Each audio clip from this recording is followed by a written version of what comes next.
It's nice to What? feel really chipper and actually wanting to be here this week, comparative to the last taping, which was the worst. It was the worst. I'm actually very happy to be here as well. Last week was a struggle, and if you're watching this when this goes live on the main channel, not Patreon, we're recording this the week after we actually recorded Superman 4: The Quest for Peace.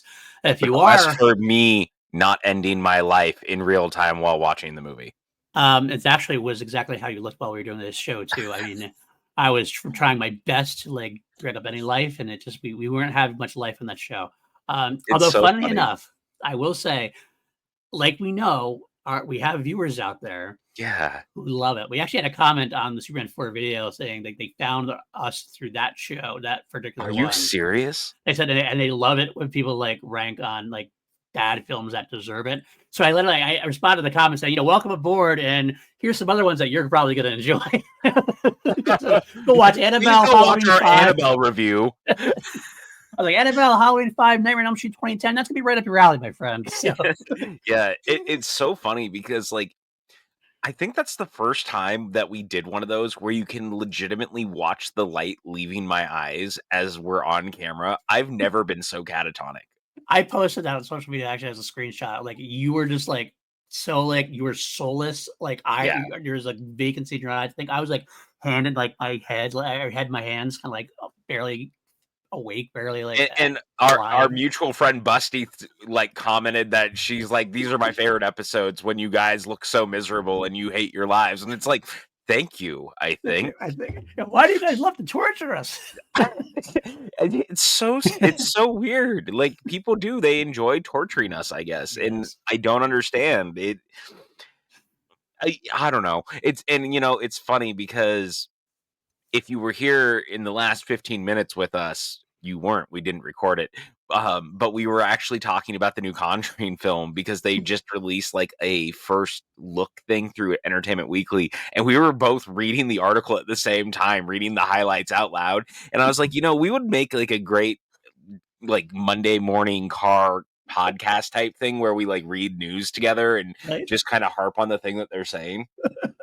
And, yeah, because there was definitely some reactions left and right. We are still generally excited about the Conjuring Last Rites, and excited might be the wrong word. We like the franchise. We love Ed and Lorraine as Patrick Wilson and Vera Farmiga. We're not fans of the director, so we're kind of like it is a mixture match of like we don't know what we're gonna get here at this point. No, and there's a lot of words being thrown around in the article that made me skeptical. Yes, That's I think at a the end of nice the way of day, saying it. I'm skeptical about almost everything but Patrick Wilson and Vera Farmiga. And Yes, luckily, correct. their chemistry is so good that I think they'll be able to cover me enough. Like even like The Conjuring 3, which we didn't like love necessarily, still I had mean, life it still because has of life them. because of Because of them for them. sure. So No hopefully they'll doubting stay. that. But yeah, I some it, weird choices made, it looks like, coming up for this film. yeah. Well, and I think the thing that's really throwing me off is they're like, this is the end of our phase 1 of the Conjuring universe. And I was like, this franchise has been going for 12 years. That's not an end of the first phase. What are we talking about? Like, Phase 1. come on. Well, the whole thing was pitched. We were talking about it. It was pitched that this is the finale. We are done with The Conjuring after this, which I thought was actually a bad idea. And I'm kind of like, these films don't have to end. There's so many stories you can tell. But then they're like, now they're definitely shifting the tone, and now it's like this is the end of Ed and Lorraine.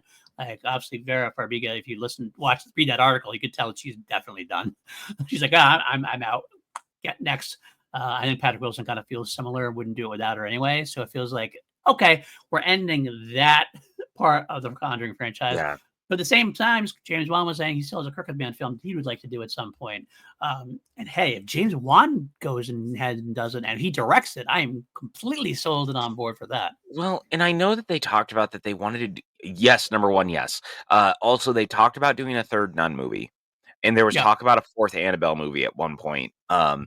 Now, granted, I don't know where you go with Annabelle from there because I thought Annabelle Comes Home was like easily the best of those 3 movies, and I don't really see you topping it at that point because it is so Conjuring adjacent. Right. It would be hard to continue from that. Yeah. Um, But I mean, look, never say never. If they do it, I'll watch it. It's a Conjuring film. Like I'm a very Absolutely. simple man. If it's James Wan produced Conjuring universe movie, I am probably going to watch it. Like Yeah. it's really that simple. Um, but I do have my reservations. I don't love Last Rites. I think that the few times I've watched it a couple of times, obviously, You and I think mean it was our last rewatch. the third Or Conjuring I'm movie, sorry, or Devil Made Me Do It, no? not Yeah, Last okay. Rites. It's because we were talking about Last Rites. Devil Made Me Do It has not grown on me. I actually think it gets worse every time I watch it. All And so versus like I still find things every time I watch the first two that make me love them more. right. So there's my fear. And then of course I had very strong feelings about the Nun 2, which just did not work like at all for me. Yeah, and I think I mostly agreed. I think Yeah. it's not Annabelle level bad, but it was like just it was like competent was the best thing we could say about it. Like some things were competent. I just thought that them ripping off Raiders of the Lost Ark's entire scene in Cairo is the most odd thing that the franchise has ever done. Like, who needed the Well of Soul sequence? I guess sure, but like that movie's such a weird hodgepodge of like it wants to be an adventure film that's also a horror film, but like it doesn't really succeed at either. Right, Um, right. Take me back to the 90-minute gothic like goth opera vibes of the first movie. I'm sorry. I like the Hammer horror film vibe of the first film. I I did know. too. Yeah, I know. And we're on a fucking island, my friend. We are on a fucking island. We are indeed, and I would take that any day over the competent but pretty lifeless direction that Chavez has, as far as I'm concerned. And I hate saying that about a filmmaker, but because a filmmaker is hard work, and I don't have anything against the guy. I just don't think he's just not exciting. He just doesn't anything exciting for me. He just kind of he's there, he shoots, it's gets the story across. It's just kind of just there though. He just doesn't have the same like Flair. ratcheting tension and flair that someone like Juan has, and that's unfortunate to be honest. And like even you had David F. Sandberg did one of the Annabelle films, and that movie's got like I know you don't like it as much as I like it, but I mean it's very handsomely made, and in the tension, the way it ratchets up is really good. Like that's a good movie. I just don't feel It's a that solid way movie, about the absolutely. Chavez ones, and it makes me I prefer sad. that one over I prefer Annabelle Comes Home over The No Nun creation. 2. Or Creation, I'm sorry, over The Nun 2, and we're both getting titles wrong now. What's going on? There, see again. This is not a phase one of a franchise. There's way too many things that have happened, and there's already. And look, I'm also still throwing Curse of La Llorona into this. They don't get to just nope that out of existence because they've decided that it's no longer tied to it. I'm sorry, that's not how that works. I Does it agree. feature characters from the Conjuring universe? Cool. Is there footage from the Conjuring movies in it? Cool. Guess what that means? It's a Conjuring film. Like we do not get to change that after the fact. I agree 100%. You can't change a film after the fact. Is what I say. Unless you're Thunderbolts, in But which that's case it's totally okay. And I might that's have only been because it was built into the marketing of the film. I might have been needling you a little bit on that one. I knew exactly what you were doing, but I was going to bring it up one way or another just because We of the should. podcast that we were on.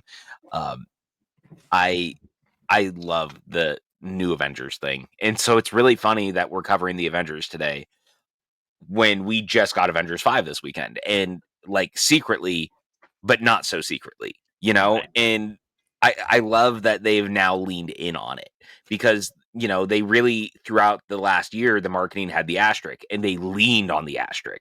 Oh They yeah. were like, you will know what this is by the time the movie's over, and they sure tell you at the end of the movie. And I'm not spoiling anything now because Marvel is like full blown pushing into it.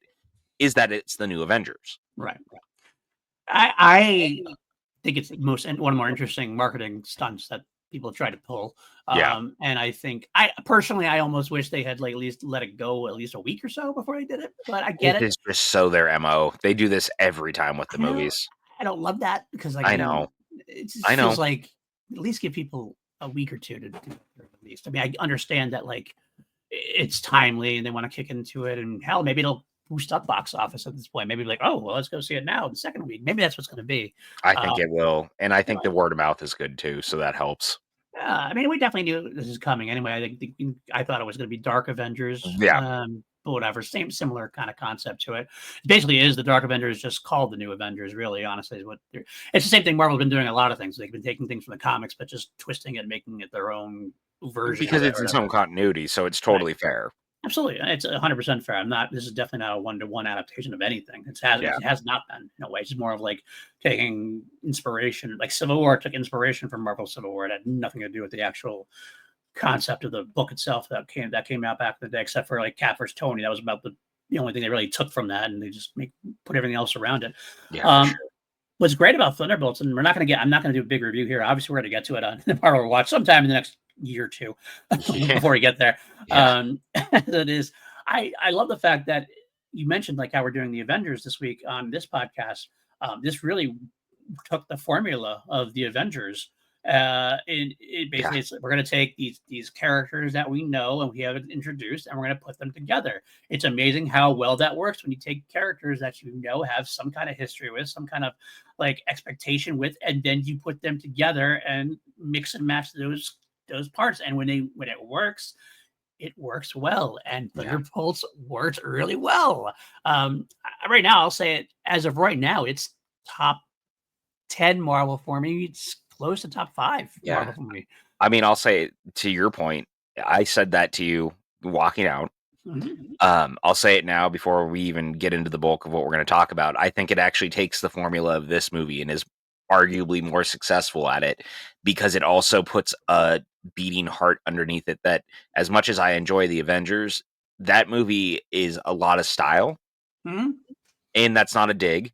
It's a good movie. It's a fun movie. We're about to jump in talking about it, but like there's such a beating heart underneath Thunderbolts that is not present here.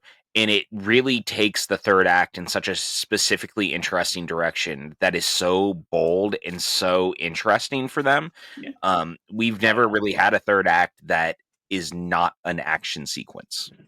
Absolutely. I mean, it had its action in it, but it's definitely not a big action superhero Yes. battle that we usually have. I think the issue with the Avengers versus the Thunderbolts is what we're talking about here is the Avengers, rightfully so, are able to lean on the iconicness of its characters, even though some of the Avengers at the time were still kind of B level over the grand scheme of superheroes. Like Captain America was at least pretty well known, even if he wasn't like quite iconic. Iron Man had gotten almost the iconic state because of his first movie and second movie. Thor was known again; he had his movie.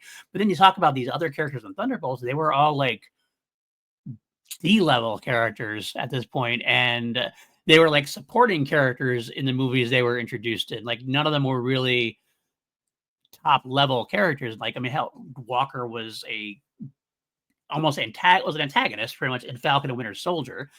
Bucky has never led his own film. He was always kind of the second piece in every other kind Yep. of Captain America film. Yelena was again the B part of Black Widow, and it just seems like a lot of that but it leaves us a lot of development between them to come out in Thunderbolts that we couldn't really get when Cap, Tony, and Hulk get together, kind of thing. It's a little bit more of a different kind of scenario.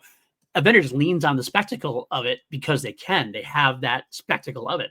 Thunderbolts needed that extra oomph underneath to kind of support the kind of less than iconic heroes that are there, or heroes slash villains, whatever you want to call them at this point, anti-heroes as it were. But it worked really well, and I got to give Jake Schreier a lot of credit. Messy at times, but overall, what a swing and what a lot of fun we had with that one. So I can't wait to get talking about that one eventually. Yeah, I was really pleasantly surprised overall with the movie. It was one that I had already been looking forward to it, obviously. I mean, I tend to like the Marvel movies. No real shock. That's part of why we're doing this. Um, but it felt so fresh and so different, and I've been someone who's been like an ardent defender of the last two phases. Like I like almost everything in phase 4. I've liked most of the stuff in phase 5.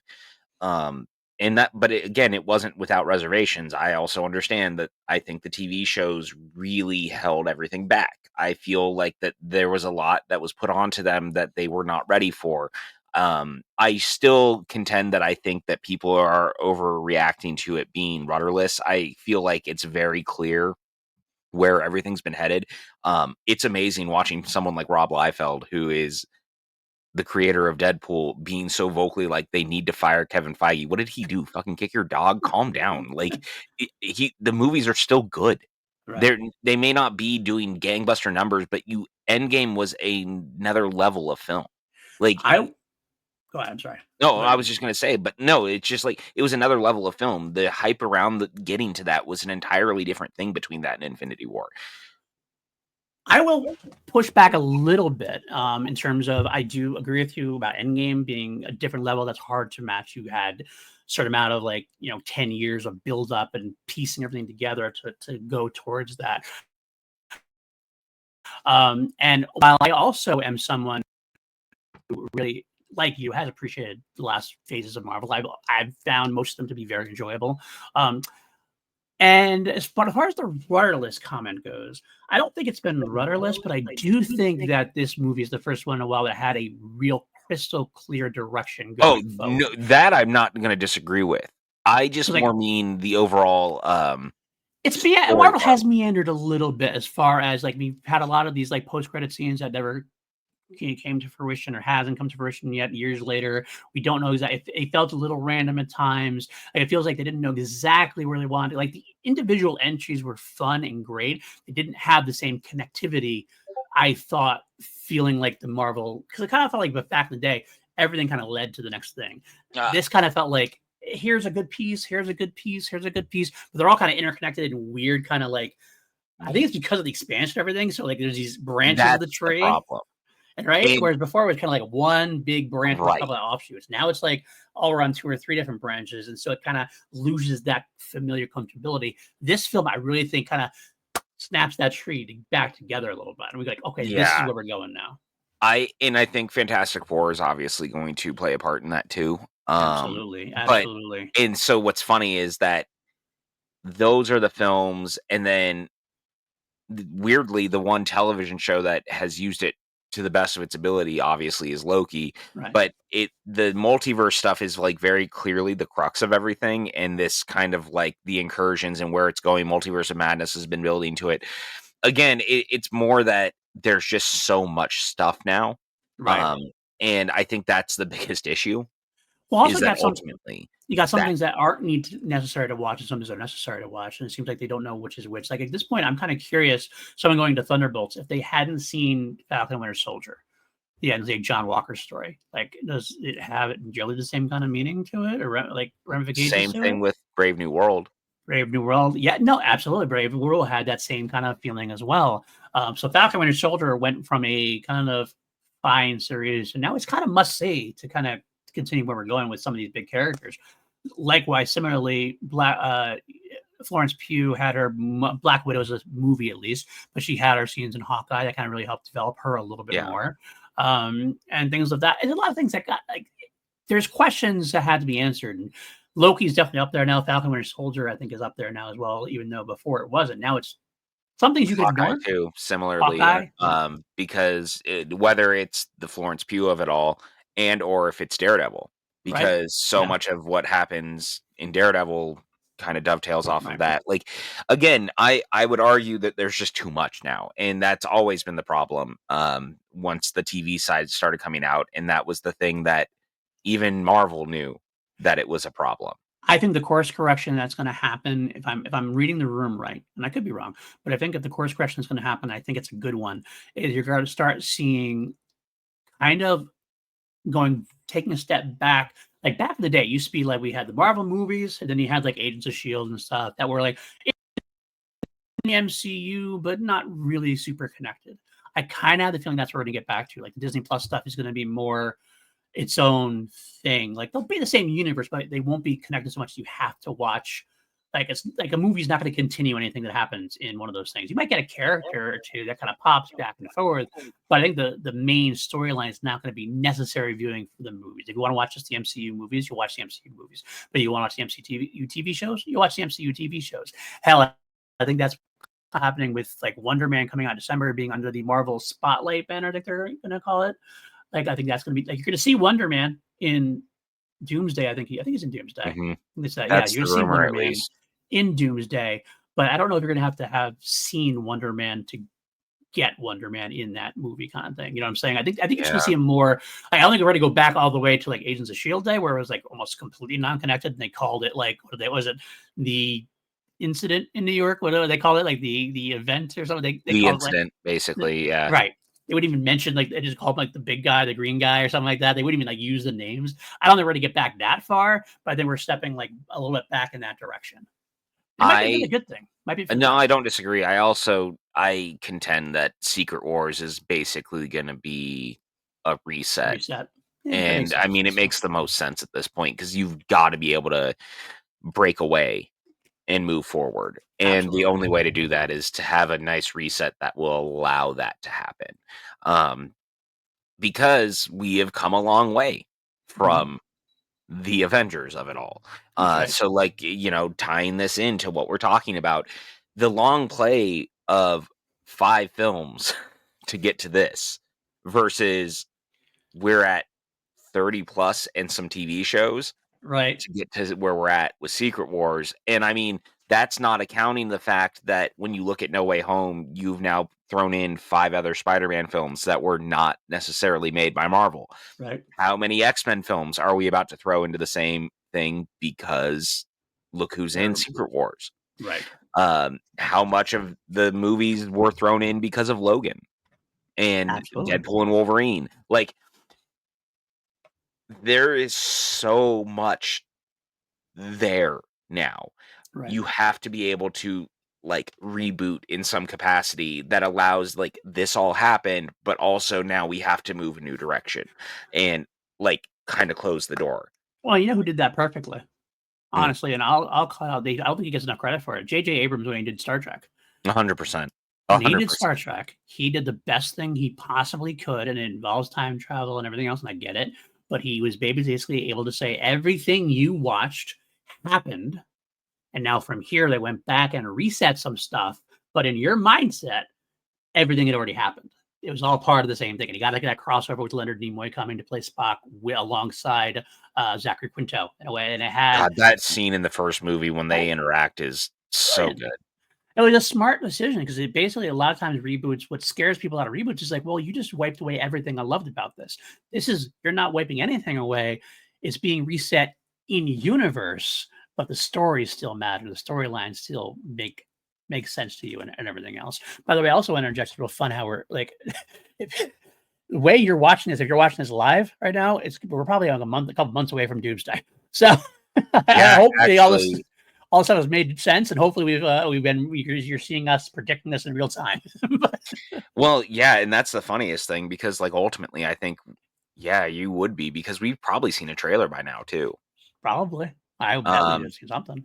did you see all that stuff? Was it last week? Again, it seems weird saying that because we're recording this obviously at the beginning of May, and people who are not on the Patreon are hearing this and they're like, "Wait, what?" No, no, this is like so end of April, but um who was it? It was Chris Claremont Mhm. was at a comic convention talking about what he had heard and just kind of like straight up spoiled a bunch of the game of the movie. Right, I did hear that. I haven't read that because, like, I was like, I don't want to know that much, so I don't It know. But is fascinating. Um, oh, but it Chris, actually plays into a lot of the stuff we've been talking about even before he said a lot of it. And it was like, right, well, I mean, no real shock, but also, wow. right. Like, that sort of thing. So I'm very curious, just in general with all of this. And, the bigger thing for me is how are people going to react to Downey Jr. coming into the universe as Doctor Doom Yeah, instead of as Tony Stark? Now, that's assuming that he is Victor Von Doom. They have not said that. correct. He can be Doctor Doom and be a Tony Stark variant. Both could Mhm. be true. Right. We don't know which So, way they're going to go with it at this point. right. I am very curious. I'm assuming we will know more in July because of Comic-Con. So I feel like we're only 2 months away probably from actually hearing something more concrete at this point. But it's fascinating, man. It's a It weird is. time to be a Marvel fan, just like it's a weird time to be a Doctor Who fan.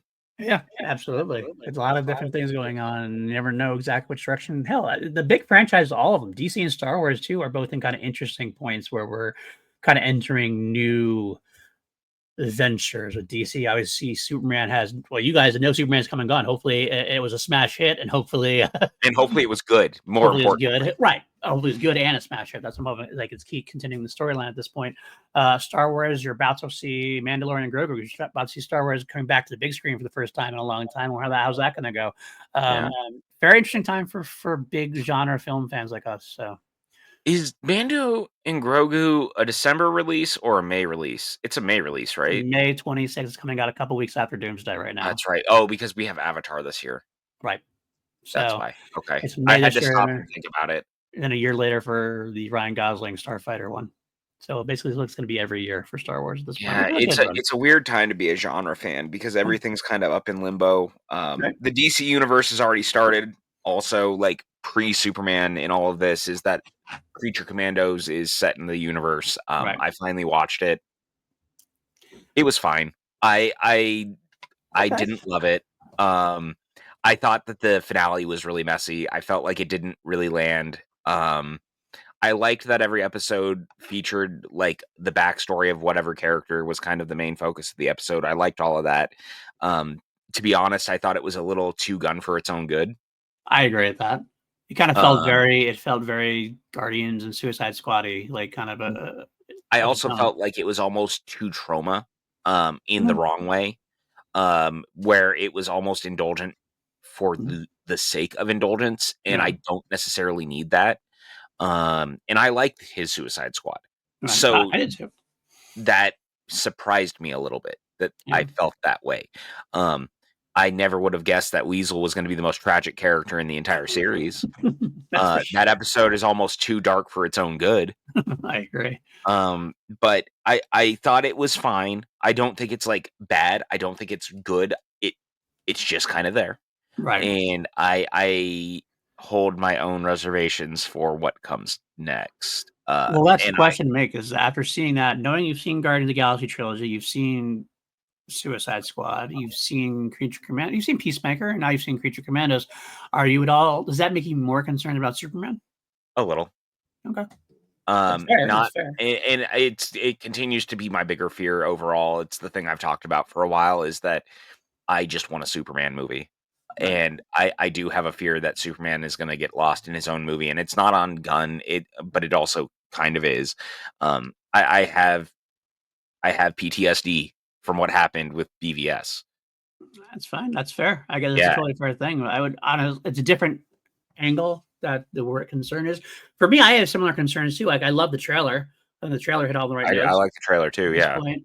And it's not like Gunn can't do serious heartbreak and like powerful moments. Like he's proven that with Guardians, Guardians 3 makes me cry every time I watch it. absolutely. However, the problem is, has Gunn ever done something that like wasn't quirky? And Superman isn't quirky. Generally, isn't quirky. He has quirky parts which Gunn can lean into, but I don't want the quirkiness to overtake the film itself. This feels like it has to be, especially as a this is your big time swinger. This is your mainstay guy. Guardians was never the mainstay kind of thing. It was a Yeah, great surprise that people fell in love with, but that's not like that. You couldn't do that with the Avengers, for example. The first film, the right. Avengers film, is a differently level of thing, and I worry about that a little bit. I think he can. I think he has the potential to do it, but Oh, sure. it's going to be interesting to see how it goes. No, I definitely worry, less about the quirk, more that it just seems like there's a lot happening. And there's a real cart before the horse feeling to everything going on because, like, the Lantern series is already, being shot. Right. And, although yeah, and then they were trying to do the, Sergeant Rock movie, Hmm. and then that's already fallen apart. So, like, they're And Clayface now, like I've yeah, hearing that the Flanagan script is like kind of not being tossed out, but being like rewritten or whatever. Like that doesn't sit yeah, right with me because Flanagan, of course, Flanagan for us can do no wrong. So it's like, well, right, don't tell. correct. He probably wrote something great. Don't worry until you just use that script. Whatever you have to do, use that. And to rewrite Yeah. it, like, I don't I know. don't know. I definitely have vibes of, is there too much happening all at once It's a tough just make balance, it is, and it's like, I just want the movie to come out and be, like, good, and if right? it's good, then we can worry about the rest. If it's bad, then you've already gone down that rabbit hole, and it's like, do you recover from that? Because that becomes the Man of Steel of it all. Right. Well, the problem also we have, but if you go think about it the other way, look at us with Doctor Who. Yeah, Like, we're now waiting for Doctor Who to find out what's going on with that. At this point, it's like, well, if we find because we're waiting for to find out how things go, it's like if we come back, it's like now we're gonna have to wait how long to continue. mhm, So it's mhm. like you either can wait for reaction and then go from there, or you have to be ready to strike while the iron's hot. And No, of sure. course, if you strike while the iron's hot, though, and you don't have a hot iron, that's what becomes problematic. Also, you can't Well, and you that was start trying my to yeah. right, you're right, and that's been my argument against Filoni and Ahsoka, Mhm. Mhm. because it's been how long since Ahsoka ended, and they're just shooting season 2? Yeah, they're just starting to shoot season 2 now. It's coming out next year now. So it'll be like 3 years since, That's way too long. I agree. It's That's way part too of the long, and it problem. actually the bad part about that is it also threw a wrench into their plans for the 50th, because the 50th anniversary was supposed to be the Thrawn film. Right, right. The Filoni Mando Mandoverse film, yeah. Yeah, 100%. You know, this whole thing that they've been building to, Yep. this whole Heir to the Empire thing that they were trying to do. Mhm. Can't do it now. So you can't do that now, and it's like, so what's the 50th gonna be? Because it's not gonna be. Starfighter. Is it Starfighter now? That's what it's coming out. It's coming out May 2027. I mean, look, I'm looking forward to that movie, don't get me wrong, but, like, As the really? 50th anniversary, that's I mean, yeah. Yeah, like, not episode 10, Right. not the movie with Thrawn, not the Yep. Yeah. dude, I I just don't let's take that into play now. So now let's well, say and we waited also for Superman. Let's say we wait for Superman, and all of a sudden Superman does hit. Then you okay, now you can move on with stuff, and then now it's going to take how many years to get the next film into the marketplace at this point. You oh, I lose know, momentum and you're that not way. So wrong. it's like there's this. I don't know what you're damned if you do, damned if you don't. It's almost like you have to plan like you're going to have a hit, Yeah. and then if you have the hit, great, and then things can move forward. But if you don't have the hit, then it's like, well, now we gotta It's just shift it such a a minute now. mess, dude. It's I mean, hell, just such a Marvel's still doing that too. Let's be honest with you. Do you realize? I don't well, know if yeah. you noticed or not. Ironheart's coming out next month. Mhm. Have you seen it? We haven't seen a trailer for Ironheart. We have Okay, no, wait. Ironheart in like the real time series. next month Yeah. or in No, in like as in like a month from today while we're recording this. It's coming out okay, in that's what June. I'm asking. Yes. Look, I keep getting a little wibbly wobbly, timey wimey with the way that we have to talk about things Right. Right. on I this get it. version of the podcast. I Okay, get it. no, I had no idea that that was next month, Yeah. but that has also been pretty much par of the course for all the stuff that Marvel, Right. Disney Plus has been like. Because, But I feel like dude, I that's the forgot Daredevil was even coming out. yeah. And Daredevil was actually probably the thing they hyped up most for Disney Plus in a while. I think that was kind of one of the things that actually had some genuine organic hype. Ironheart has like no hype. Like I have not heard. I didn't. It's obviously the character was in Wakanda Forever, but Yeah. that film was a long time ago. Wasn't the most successful film overall. Some people really loved it, and some people thought it was Well, fine. it was the COVID bump too. Like, we have to remember that. Absolutely, Yeah, it was an impossible situation. Obviously, passed yeah, some Chadwick Boseman, how to Coogler handle it. But regardless, I kind of feel like that's kind of come and gone, with the exception of like how much people loved Angela Bassett's performance. Like that's the thing that really lasted from that film. Like, and now we're getting that character in their own series, the Ironheart character. But like, does people even remember who Ironheart is yeah, at this point? I right. mean, comic book fans do, but like anybody else, like I'm just kind of like I barely know who she is. I didn't read those that level. I didn't read her comic when it came out back. I wasn't reading comics during that time. I've kind of caught up because of Wakanda Forever. I've looked back at it, but I'm kind of like, oh yeah, I didn't know it was coming out either until I read a tweet about it when somebody else was complaining about the fact. I was like, well, it's coming out next month and we haven't seen a trailer for it yet. So what's going on? Like, how can we not have a trailer for it? It's like it feels like That's I know that that movie or that show rather has had some behind the scenes stuff, so I'm sure that plays a part in it. It's I'm just that's sure. really disheartening. I It's think it's really dumping it. disheartening. I think we're just dumping it. I think it's Marvel's like, all right, it's shot. We can either back girl it or we can just kind of get it out of the way and move on to the next thing. Yeah. I think that's Well, been done. I look, I'll say this. At the end of the day, good, bad, or otherwise, I'd rather at least it gets released. I don't like when we 100%. I don't like this new version of we made a thing. We're not going to release the thing. Right. And you're just like, "Wait, what?" Like, but why? I don't understand. Right. So, you know, I'll take the good with the bad at the end of the day, hoping for the best, obviously. Uh, yeah, but with that, it's been 35 minutes. We've barely touched on it. We Let's should get into it. probably start talking about the reason that we're here, and that is 2012's The Avengers, or as it is known in other parts of the world, Avengers Assemble. Yeah. What a stupid title, but that's fine. I understand why they had to do it, especially in the UK, because the Avengers was a very different property over in the UK than And um, appeal and yeah, yeah. I freaking love the Avengers, and yeah. I'm talking like the TV show, Not the Sean um, Connery. not the Sean Connery, Ray Fiennes, Uma Thurman movie that I did see in theaters as a child, and even as a child, I was like, boy, this is bad. Like, even as a kid, I was like, "Oh, this is just bad." I for whatever reason, all of the world leader bad guy people being in colorful bear costumes has stayed with me my entire life. I see Trauma. that scene in my fucking nightmares, and I'm just like, it's a nightmare. That is a bad movie. Like, it's real bad. We got So that and Lost in Space, like, back to back, and it was like my childhood being ripped apart in front of me. I was like, "Oh my lord." I know other places also went ahead and called it Marvels, the Avengers, to get that Marvel out in front of it as well, which I understand that as well. I think it's a good, not a bad thing to have happen to. Let's differentiate ourselves from that other disaster that you talked about, which I Ugh. actually have excised from my brain. Luckily, I What have is not that been like? done. Oh, I don't even. I barely remember it exists. I'm like, oh yeah, there was something else with that happened, kind of. I It's so weird because the more we like, even just mentioning it, now my brain is unlocking and I'm actually seeing like key sequences from the movie in my head, and I went, "How did this happen? Was he really trying to control the weather? Like, was that really the thing that Sean Connery's villain was trying to do? He was trying to control the weather? Like, what are we doing?" Well, yeah, I don't know. I don't. Isn't Let's Jim get off that. Broadbent in that too? Yeah, we're gonna get off that film. We're gonna get off that film. We're gonna talk I'm about the sorry, good you movies. opened this Pandora's box, You sir. started it, actually. You started it. I'm getting off of that. Uh, I beg to differ, good sir. If you did the rewind, you'll notice you were the one who brought it up in the first place. I really appreciate that you called me good sir, at least. Yeah, this is this. Uh, So 20 in 2012, this movie was released into the world, coming off of 5 films previously: Iron Man, The Incredible Hulk, Iron Man 2, Thor, and Captain America: The First Avenger, all which had like been varying degrees of success.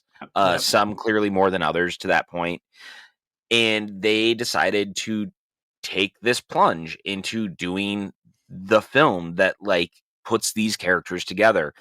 And it was so funny because I actually watched a brief, like, 15-minute making of thing on YouTube. It was one of the old videos they posted, and it was so funny when they announced it at Comic-Con, because Downey Jr., of course, is the face of all of it when he makes the announcement, and he goes, "This is the most ambitious film I have ever seen being made," basically.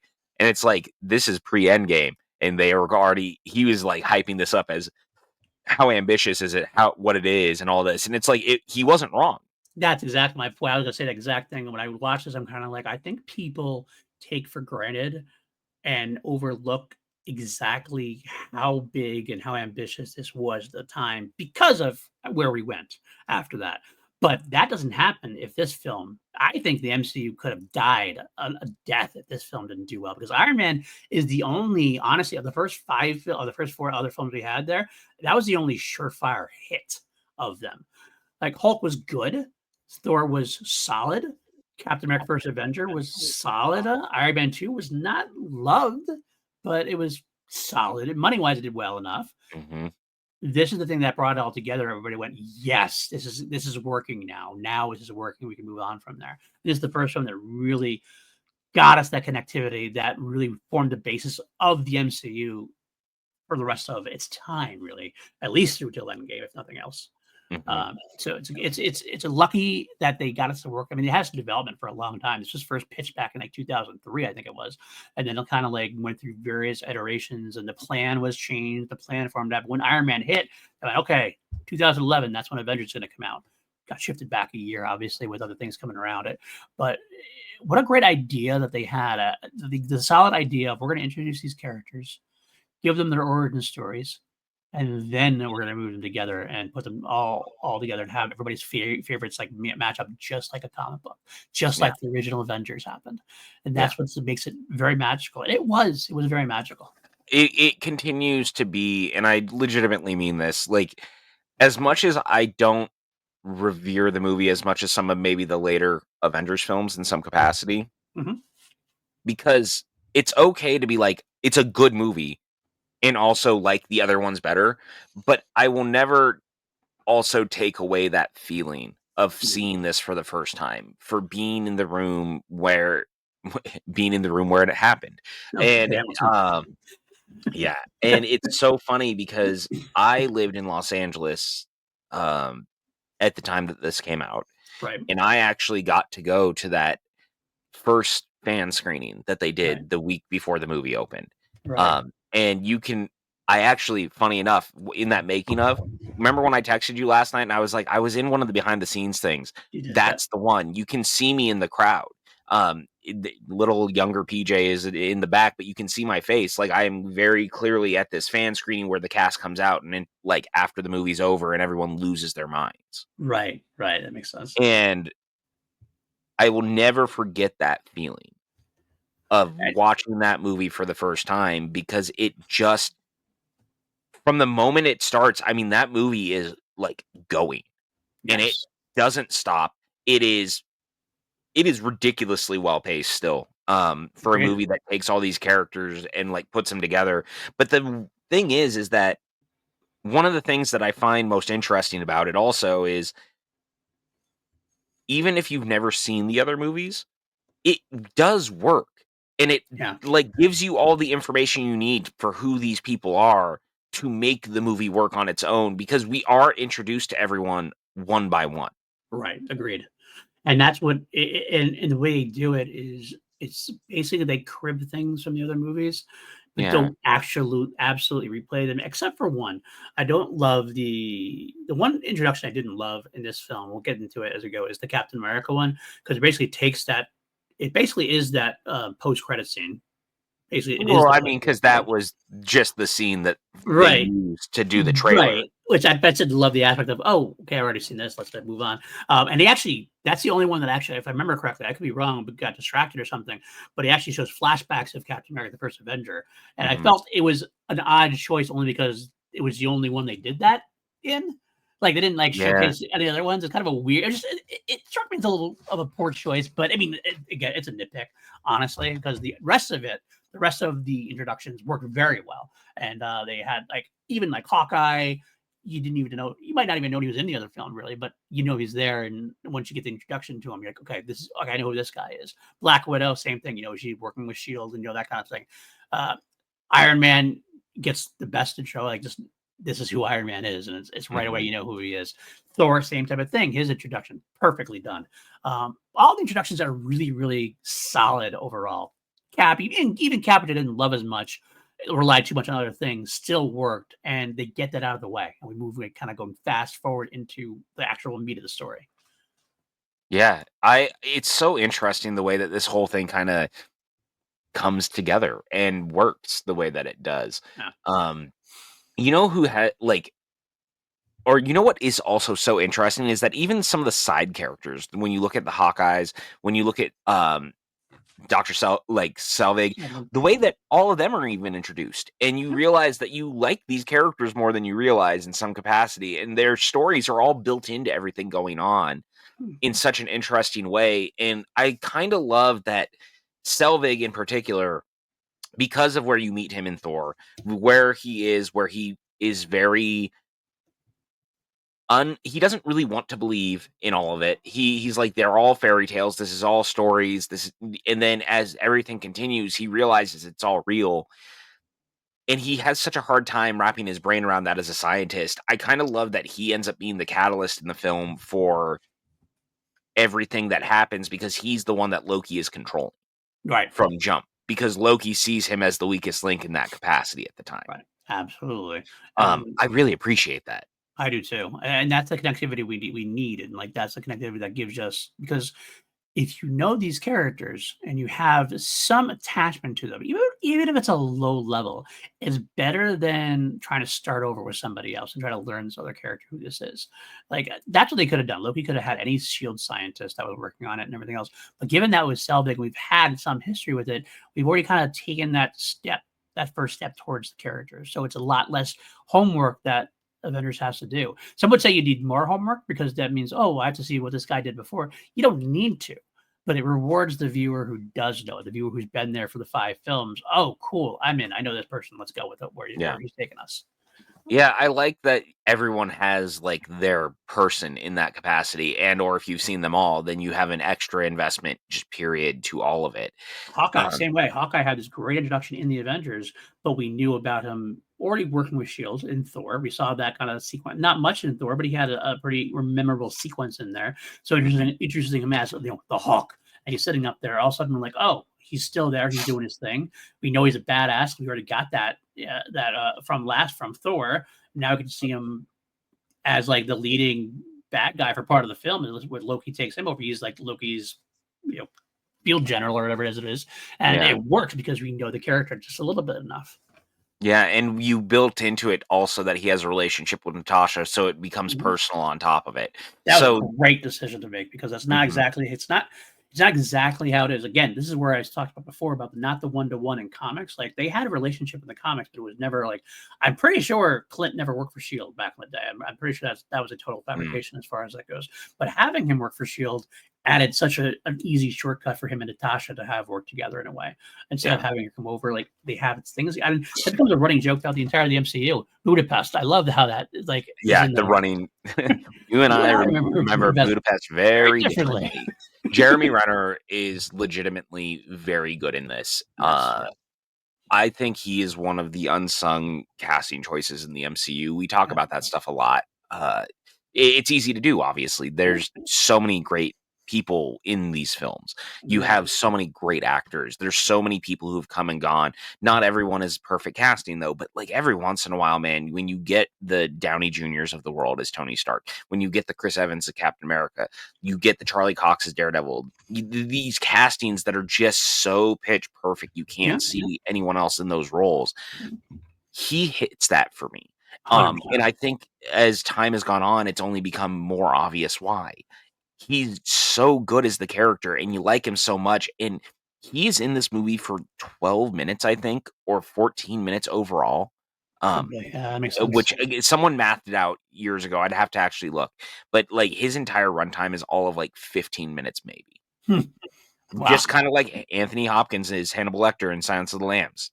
But 15 he minutes makes of that screen time. presence. He Right. makes that presence felt. Right, and it's the way he delivers the dialogue, it's the way he really interacts with the people around him, he just feels like he belongs in this universe. I can't see Clint Barton as a character without him now, and that's so fascinating to me that he was also the one who got lowballed on the 2nd season of the TV show. I was about to Like, bring that what in a there, yeah. yeah, like, what a baffling choice, because as far as I'm concerned, he's one of the original Avengers. Why would you lowball that guy? Right, absolutely, and even, like even if you could make the argument that they were doing a kind of, like, pass the torch series, I think that's what they were trying to do, like, have Hawkeye pass it to Kate Bishop or whatever. Even so, like, you still give him the money because he's earned it. He is part of the OG crew. You give him the respect of giving him what he deserves. Even if you're trying to lower the budget, I get that, but he is the star of that. He is the star of that series, and he is Hawkeye. You're making a series called Hawkeye, even if you're bringing Kate Bishop in to be the new Hawkeye, he is still that he's the titular character of that show. Yeah, You can't 100%. So take him down. just seems really silly in all capacity, but I think that one of the things I really took away in rewatching this, because I actually hadn't seen this in a little bit. Yeah, Um, it I was had very been interested to probably about see. a year, Yeah, which seems like that sounds so funny, but like I tend to put things on pretty frequently, obviously, at the house, and this isn't one of the ones that I go back to all the time, but in going back to it, I get really I'm just so enamored in the way that the characters interact and how easily everything finally slides into place. And this is going to be a thing that I have been saying since the beginning, and I'm going to say it again now because I just don't understand it. People complain all the time about the Whedonization of the MCU, And this movie just reminds me that that is such an overblown and stupid argument because no matter how you look at it, the first 5 films are so similar in tone, their humor is so similar that it is just translated here. Whedon just takes it a step farther because they're interacting. That's it. Right. And there's nothing wrong with that. These guys should be quipping at each other. They should be. They're all ego-driven characters. It's the source material. That's what happens in the Right. comics. This is what happens. I mean, I think, and we'll talk about it. We don't talk about it a whole lot. But obviously, Whedon's had some issues as far as like he's been considered a jackass. He's done some questionable things. Of course, he's had some accusations thrown against him, and I kind of feel like since then, people have looked back on his work and like with a retroactive like hate watch or like something like that. I always kind of I understand why people like if they find out somebody's an asshole and does things like that he reportedly did or whatever. Like, sure, I could understand that you look at it and have a hard time watching his stuff. That's fine. I Sure. get that. But at the same time, it doesn't to denigrate the quality of the work.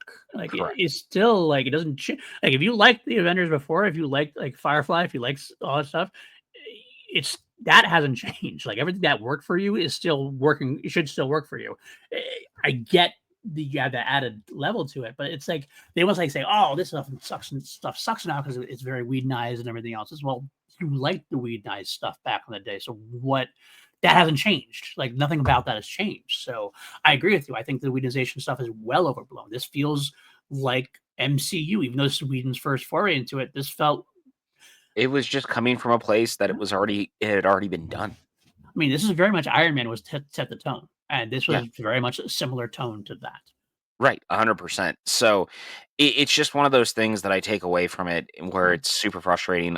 Yeah, and Whedon sucks. Like, I'm not gonna Yeah, sugarcoat it. Everything that happened was yeah, terrible. I it's heartbreaking, yeah, because I really liked, and I still like Firefly. I yeah. like Buffy. I like Angel.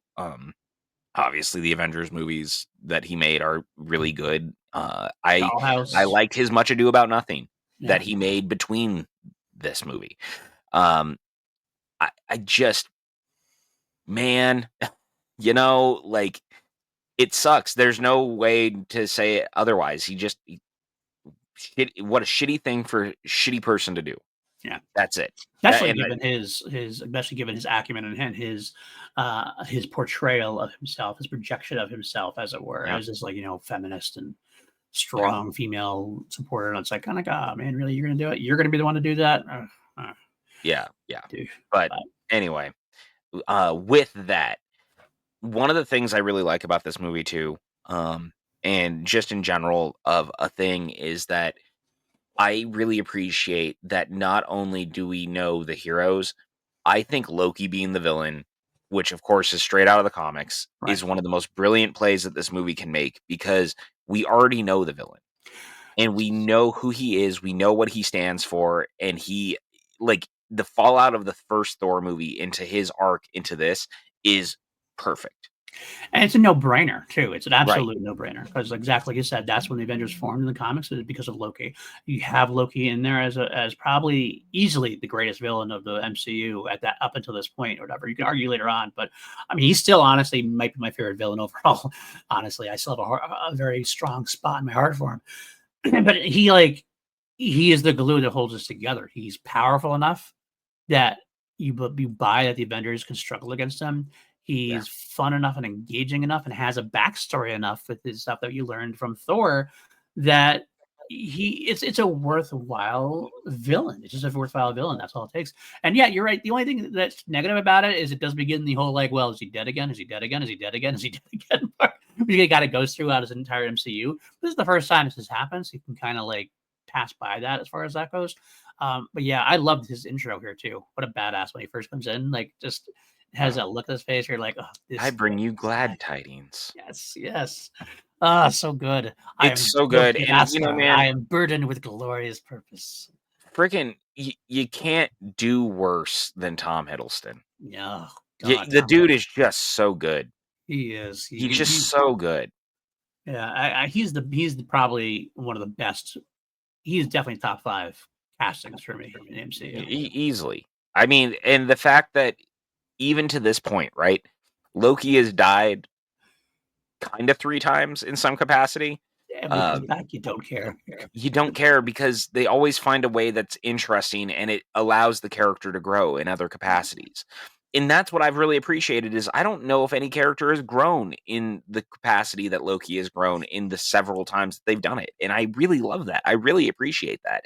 Yeah. The TV show using the variant from the Mhm. end from Endgame, brilliant move. Mhm. And again, the way that it plays out, it's a little Doctor Who-y, but it works and it makes sense and it changes the character and the way that you look at that character because we already had a version who died a hero. Yeah. Now what? Right now, we're gonna go with it's a different journey, different Loki, but it still feels connected and tied, to understand it. And I gotta say, like, Loki 2 ended with such a, definitive ending for Loki. We're kinda, "Okay, that's gonna be it. Tom's done." And then you get it announced to come back, kinda like, "Oh, okay, good. Good, 'cause I Well, can see more I mean, Tom." yeah, and I had this feeling like regardless, and I've told you, I'm like 95% sure he's gonna be like the MacGuffin of the film in some capacity, I think so uh, too.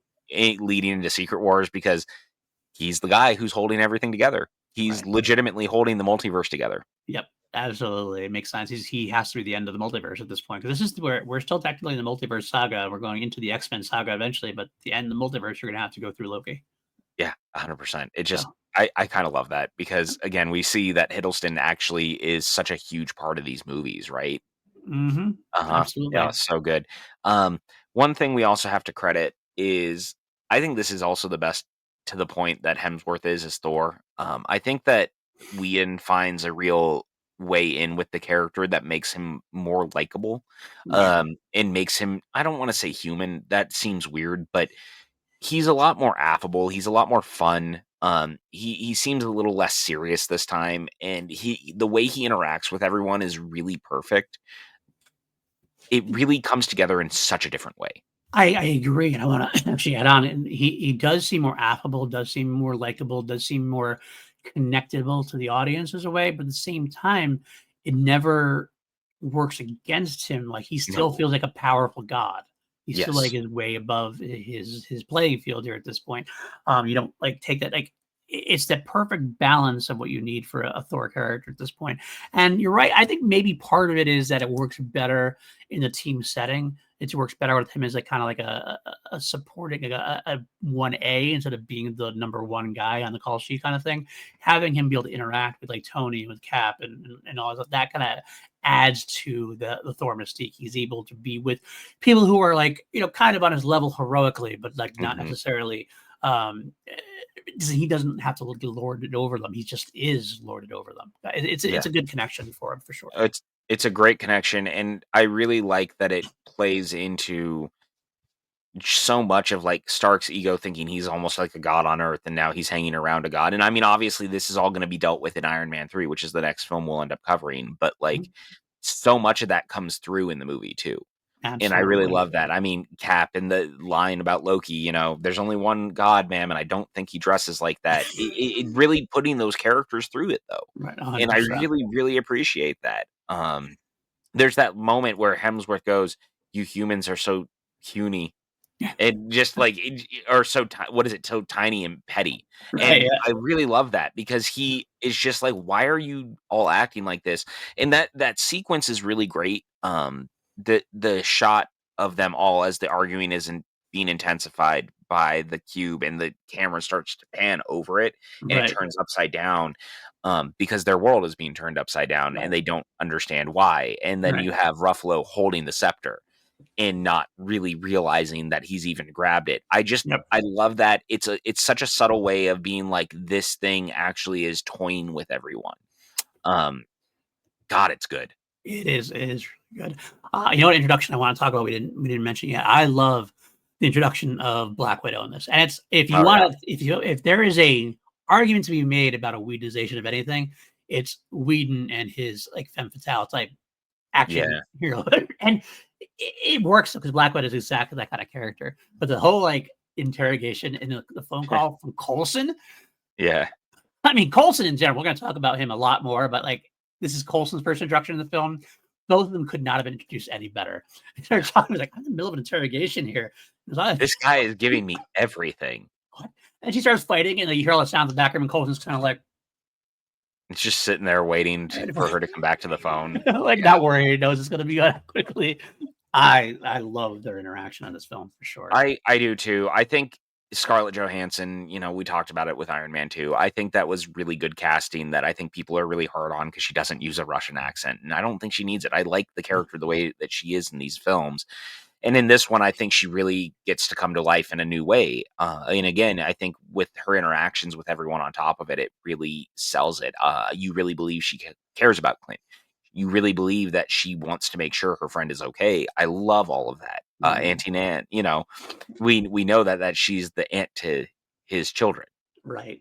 I love Yeah, that. so like all of that is great, and it all works.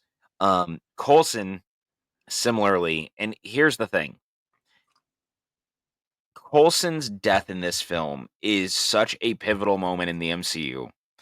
And the Mhm. thing that we were talking about last night a little bit privately Yep, before yep. we got on the call. The thing is like it's a it's a great moment and it really works and it breaks your heart and it could derail the film and it doesn't Right. because the film leans on that moment and makes it a bigger thing within the confines of the characters and the Right. universe and also knowing that Fury plays them on top of it, Right, which is very Fury, which is very very well. Fury. Um, that stuff is so good, and it also is because Clark Gregg is so good, because we've liked him to this point in the 3 movies that we have seen him in.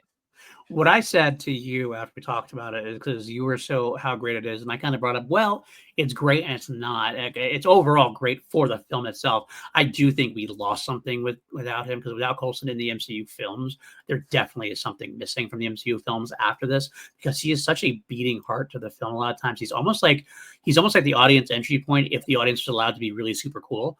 Like, because Coulson's definitely super cool, but like you're there with all the like get to see all the Avengers and these gods like doing their thing, but he's so like lockstep. And I love. I hate the fact that we don't get him anymore. I know Agents of Shield aside, he does return for Agents of Shield, but he's never again. This is the last film he's in. Unfortunately, I think we lose something not having Clark Gregg in there. So not having him is not a good thing.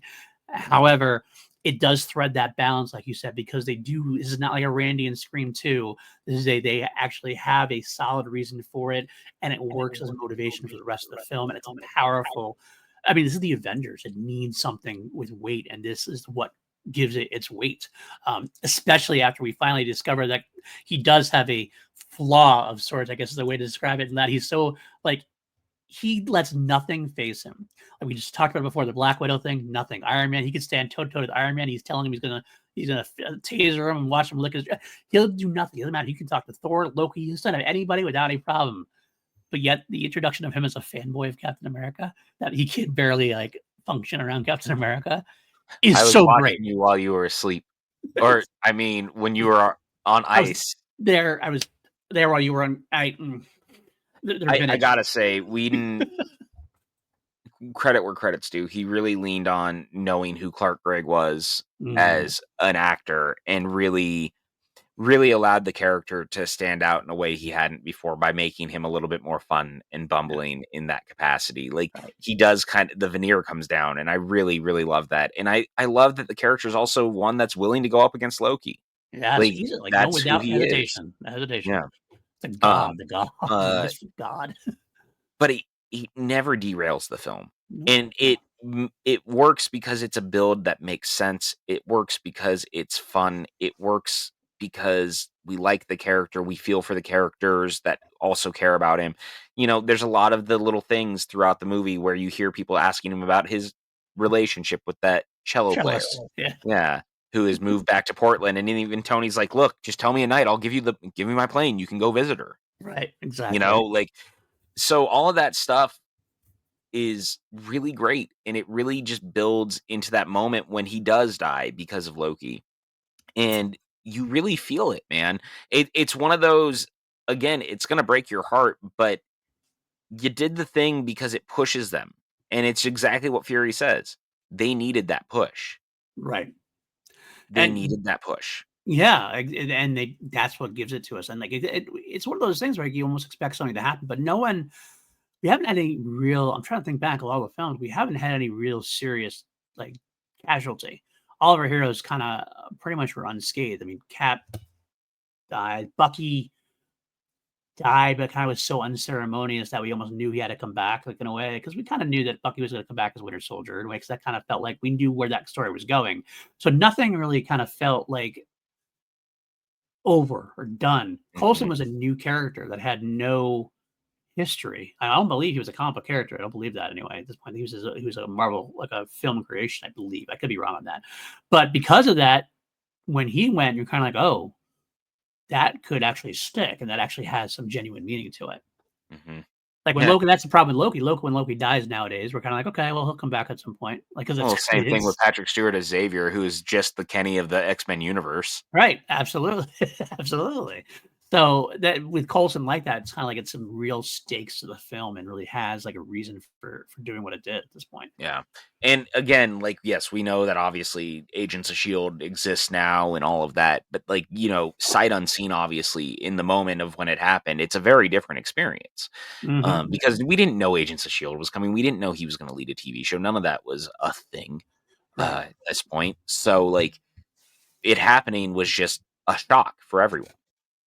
I remember when Agents of Shield was announced, I was kind of like, oh, that's so good. I'm glad he's coming back. He didn't need to come back. Like he almost maybe he shouldn't have come back in a way theoretically, Yeah. but at the same time, he's just so darn good that you want to see more of him on a regular basis. Yeah, it was funny. We were actually talking about this off air. Because I was like, I pretty much avidly watched Agents of S.H.I.E.L.D. for the first 4 seasons, and I never finished it. Yeah, And I've same. heard it's gotten better or got better before it ended. Um, but I always had that like little part of me that was like, I almost wish that they had left Coulson dead. And Right. obviously they do their workaround on it or whatever, and it's got its own story.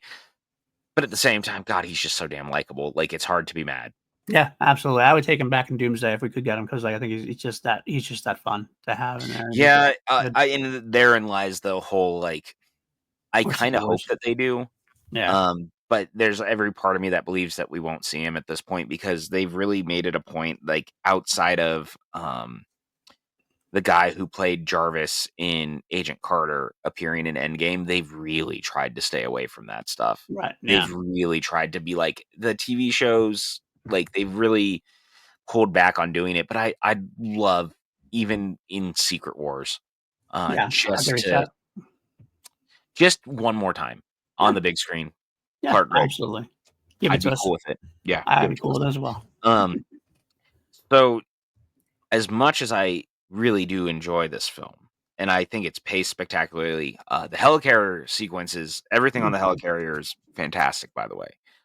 Seeing a helicarrier in live action, dude, are you kidding me? That was such a like Comic unbelievable fanboy. nerd moment. The moment you realize that they're legitimately on a helicarrier and this thing is about to fly. Holy crap. You're like Holy Captain, shit, you're like dude. Steve Rogers. You're like Steve Rogers at that point. I love the whole thing. He's like, "Is Yeah. this a submarine?" Oh, and it comes up the $10 bet with Yeah. Fury. Yeah. Also, Ruffalo, the "Oh, no, this is much worse," It's much is worse. one of my favorite lines. Okay, actually, Ruffalo. Ruffalo. That's right. This is it. This is our This is, recast. the recast, the first n not the first major recast, but, like, I mean, it's the first recast of any of the Avengers characters. Right. I know that you have your feelings about Edward Norton and Mark Ruffalo. Mhm. I am reminded every time that I watch this movie why I like him so much as Banner. I just really like how behind his eyes you can see something lingering. He's trying so hard to keep it together, and yet he's still so affable and so likable, and I believe the shit that he's saying. I see that guy inside of him. I love how he talks about the Hulk as the other guy. I love the way he delivers that dialogue. I love the way he interacts with everyone. Um, Again, it's no shock that Downey Jr. really pushed to get him into the movie. It is no shock that he was the one who was like, he needs to be Banner. Um, I love him in this. I love him so much in it. What I will say in rebuttal or whatever is I love him in this movie as well. I mean, I do enjoy him in the movie. This is not. I've never been anti Mark Ruffalo. I'll tell you that just to clarify that.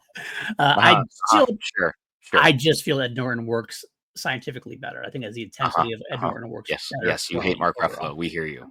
Okay. I will actually, I will give credit to Mark Ruffalo in that I think Mark Ruffalo plays better with others in terms of a team movie kind of thing. So that I do like I will almost say that Mark Ruffalo probably is a better choice for the Avengers, working with Tony and Cap and everything else. Like Ed Norton might have been too Tony You Stark. couldn't do it, man.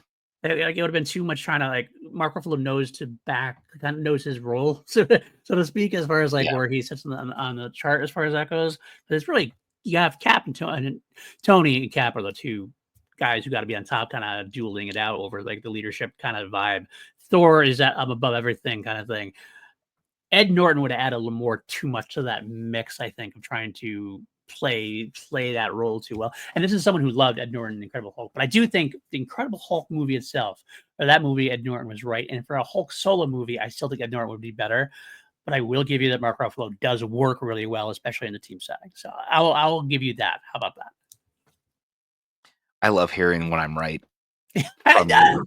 I love when I hear that I'm right from you. I love that. That's what you got from that. That I'm admitting you're Yes, right. it I'm is. not, And that is how I'm going to look at it. I am correct.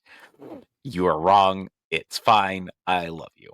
hey, I don't mind a good recast if it works, and it works enough. Like this is like Jimmy Smits and Ben Bratt in Andor recently. Benjamin Bratt. Spoiler, Benjamin Yeah. Bratt. I thought it worked very well over there. So I would prefer Jimmy Smits in the role still because that's who Sure. did it. But Benjamin Bratt's done a great job in Andor.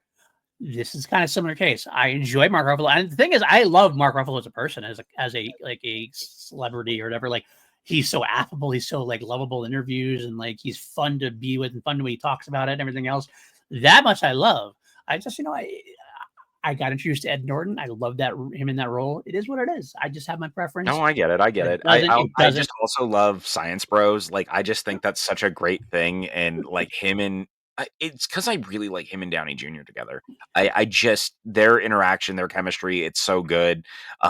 There's a moment when when Stark is trying to explain things to Cap, and Cap doesn't quite get it, and so he like looks at Banner, and Ruffalo espouses whatever dialogue it is, and he puts his hand out to give him a blueberry. It is like he's giving him a treat. It makes me laugh Yeah. every time. Like it's like, good job. Here's a treat. Like you got what I was saying, and I've always loved that.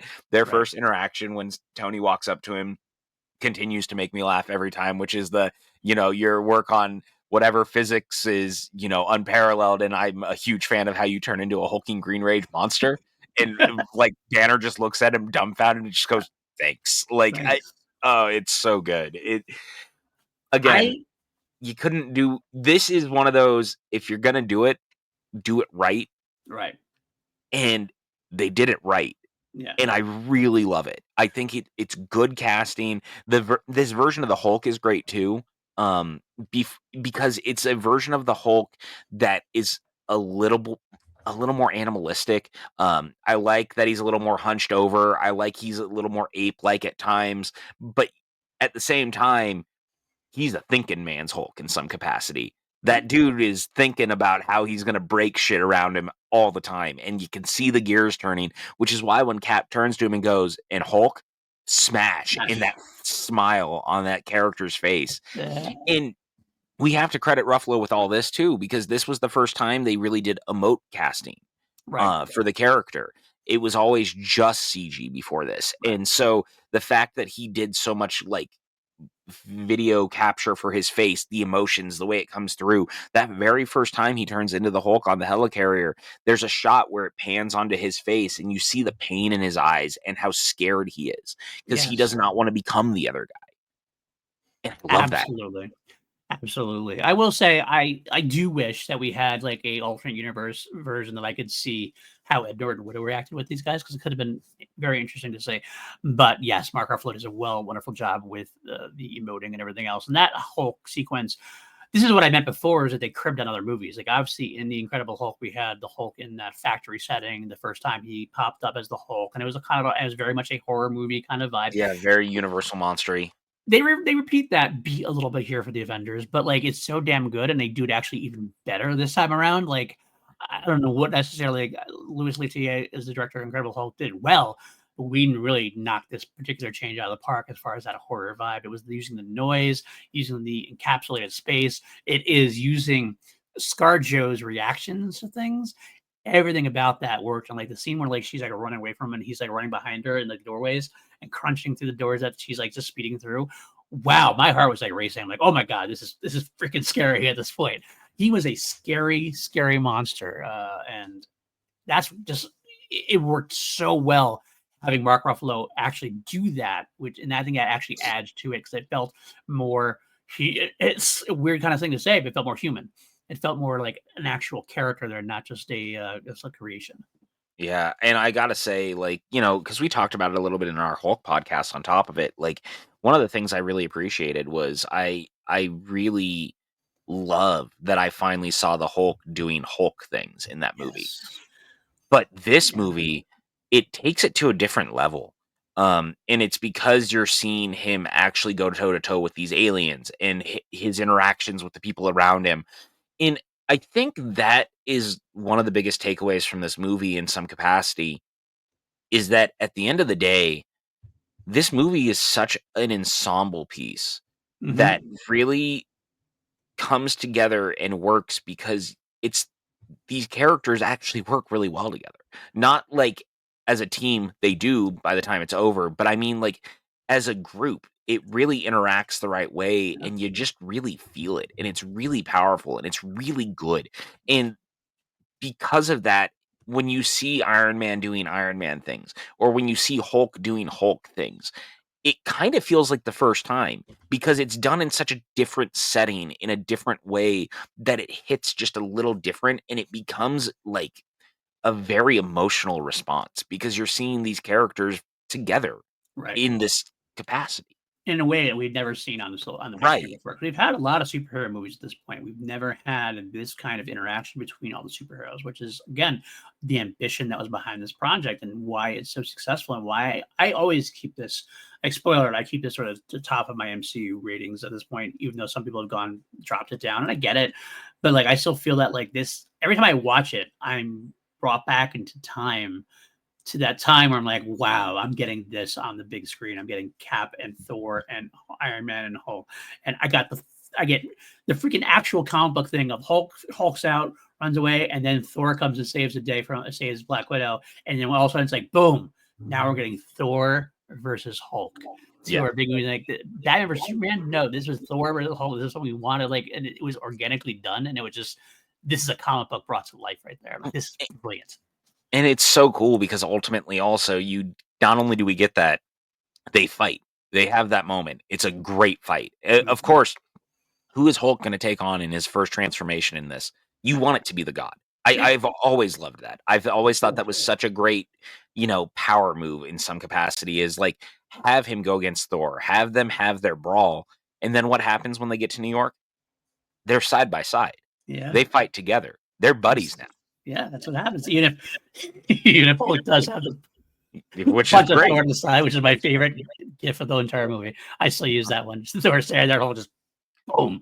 Yeah, because he thinks that they're buddies. It's But just really funny. Like, that's how those buddies interact. in that there's a tracking shot in the middle of the movie or during the middle of the battle in New York where it's showing all the different characters doing the Oh, different things, iconic. and that leads to that moment. Yeah, That's why but, like, that entire tracking shot is one of the coolest sequences in the MCU. Like, absolutely. it's so fun, it's so different. I love seeing all the different like, one thing you have to credit is that the movie really wants every character to stand out, and so by doing that and allowing us to see every character interacting around them in the environment during the battle, you get an idea of what everyone is doing, how they're doing it, how they're working together. It really stands out, which is why I love the moment where Cap goes to the cops and he's like, "There's people in this building. You need to get them out. Then I need you to set up a perimeter up to what is it, Second Street or." whatever it whatever is, it 39th is. Street, 39th, I think, whatever. Yeah. Yeah, 39th. Yeah, 39th Street. And the cop's like, "Well, why would I Why the listen hell to should I you?" take And then orders from you? two Chitauri jump down and he beats the hell out of him. And the cop doesn't even say a word, just turns and he's like, "All right, get these people out of the building. I need someone down to the 39th. We're gonna block all this off." And credit where credit's I due. love that moment so I much. love it. It's great. And credit where credit's due. I'm sorry. This is why people have such a problem with what happens in Man of Steel. It's because of this movie. And Mhm. I don't blame people for feeling this way because the fact of the matter is that you have the characters go out of their way to go, "Hey, we are heroes. We're here to help people." And so they find a way to get people out of this containment zone where they can actually battle and brawl and deal with the situation and hopefully not too many people get hurt in the process.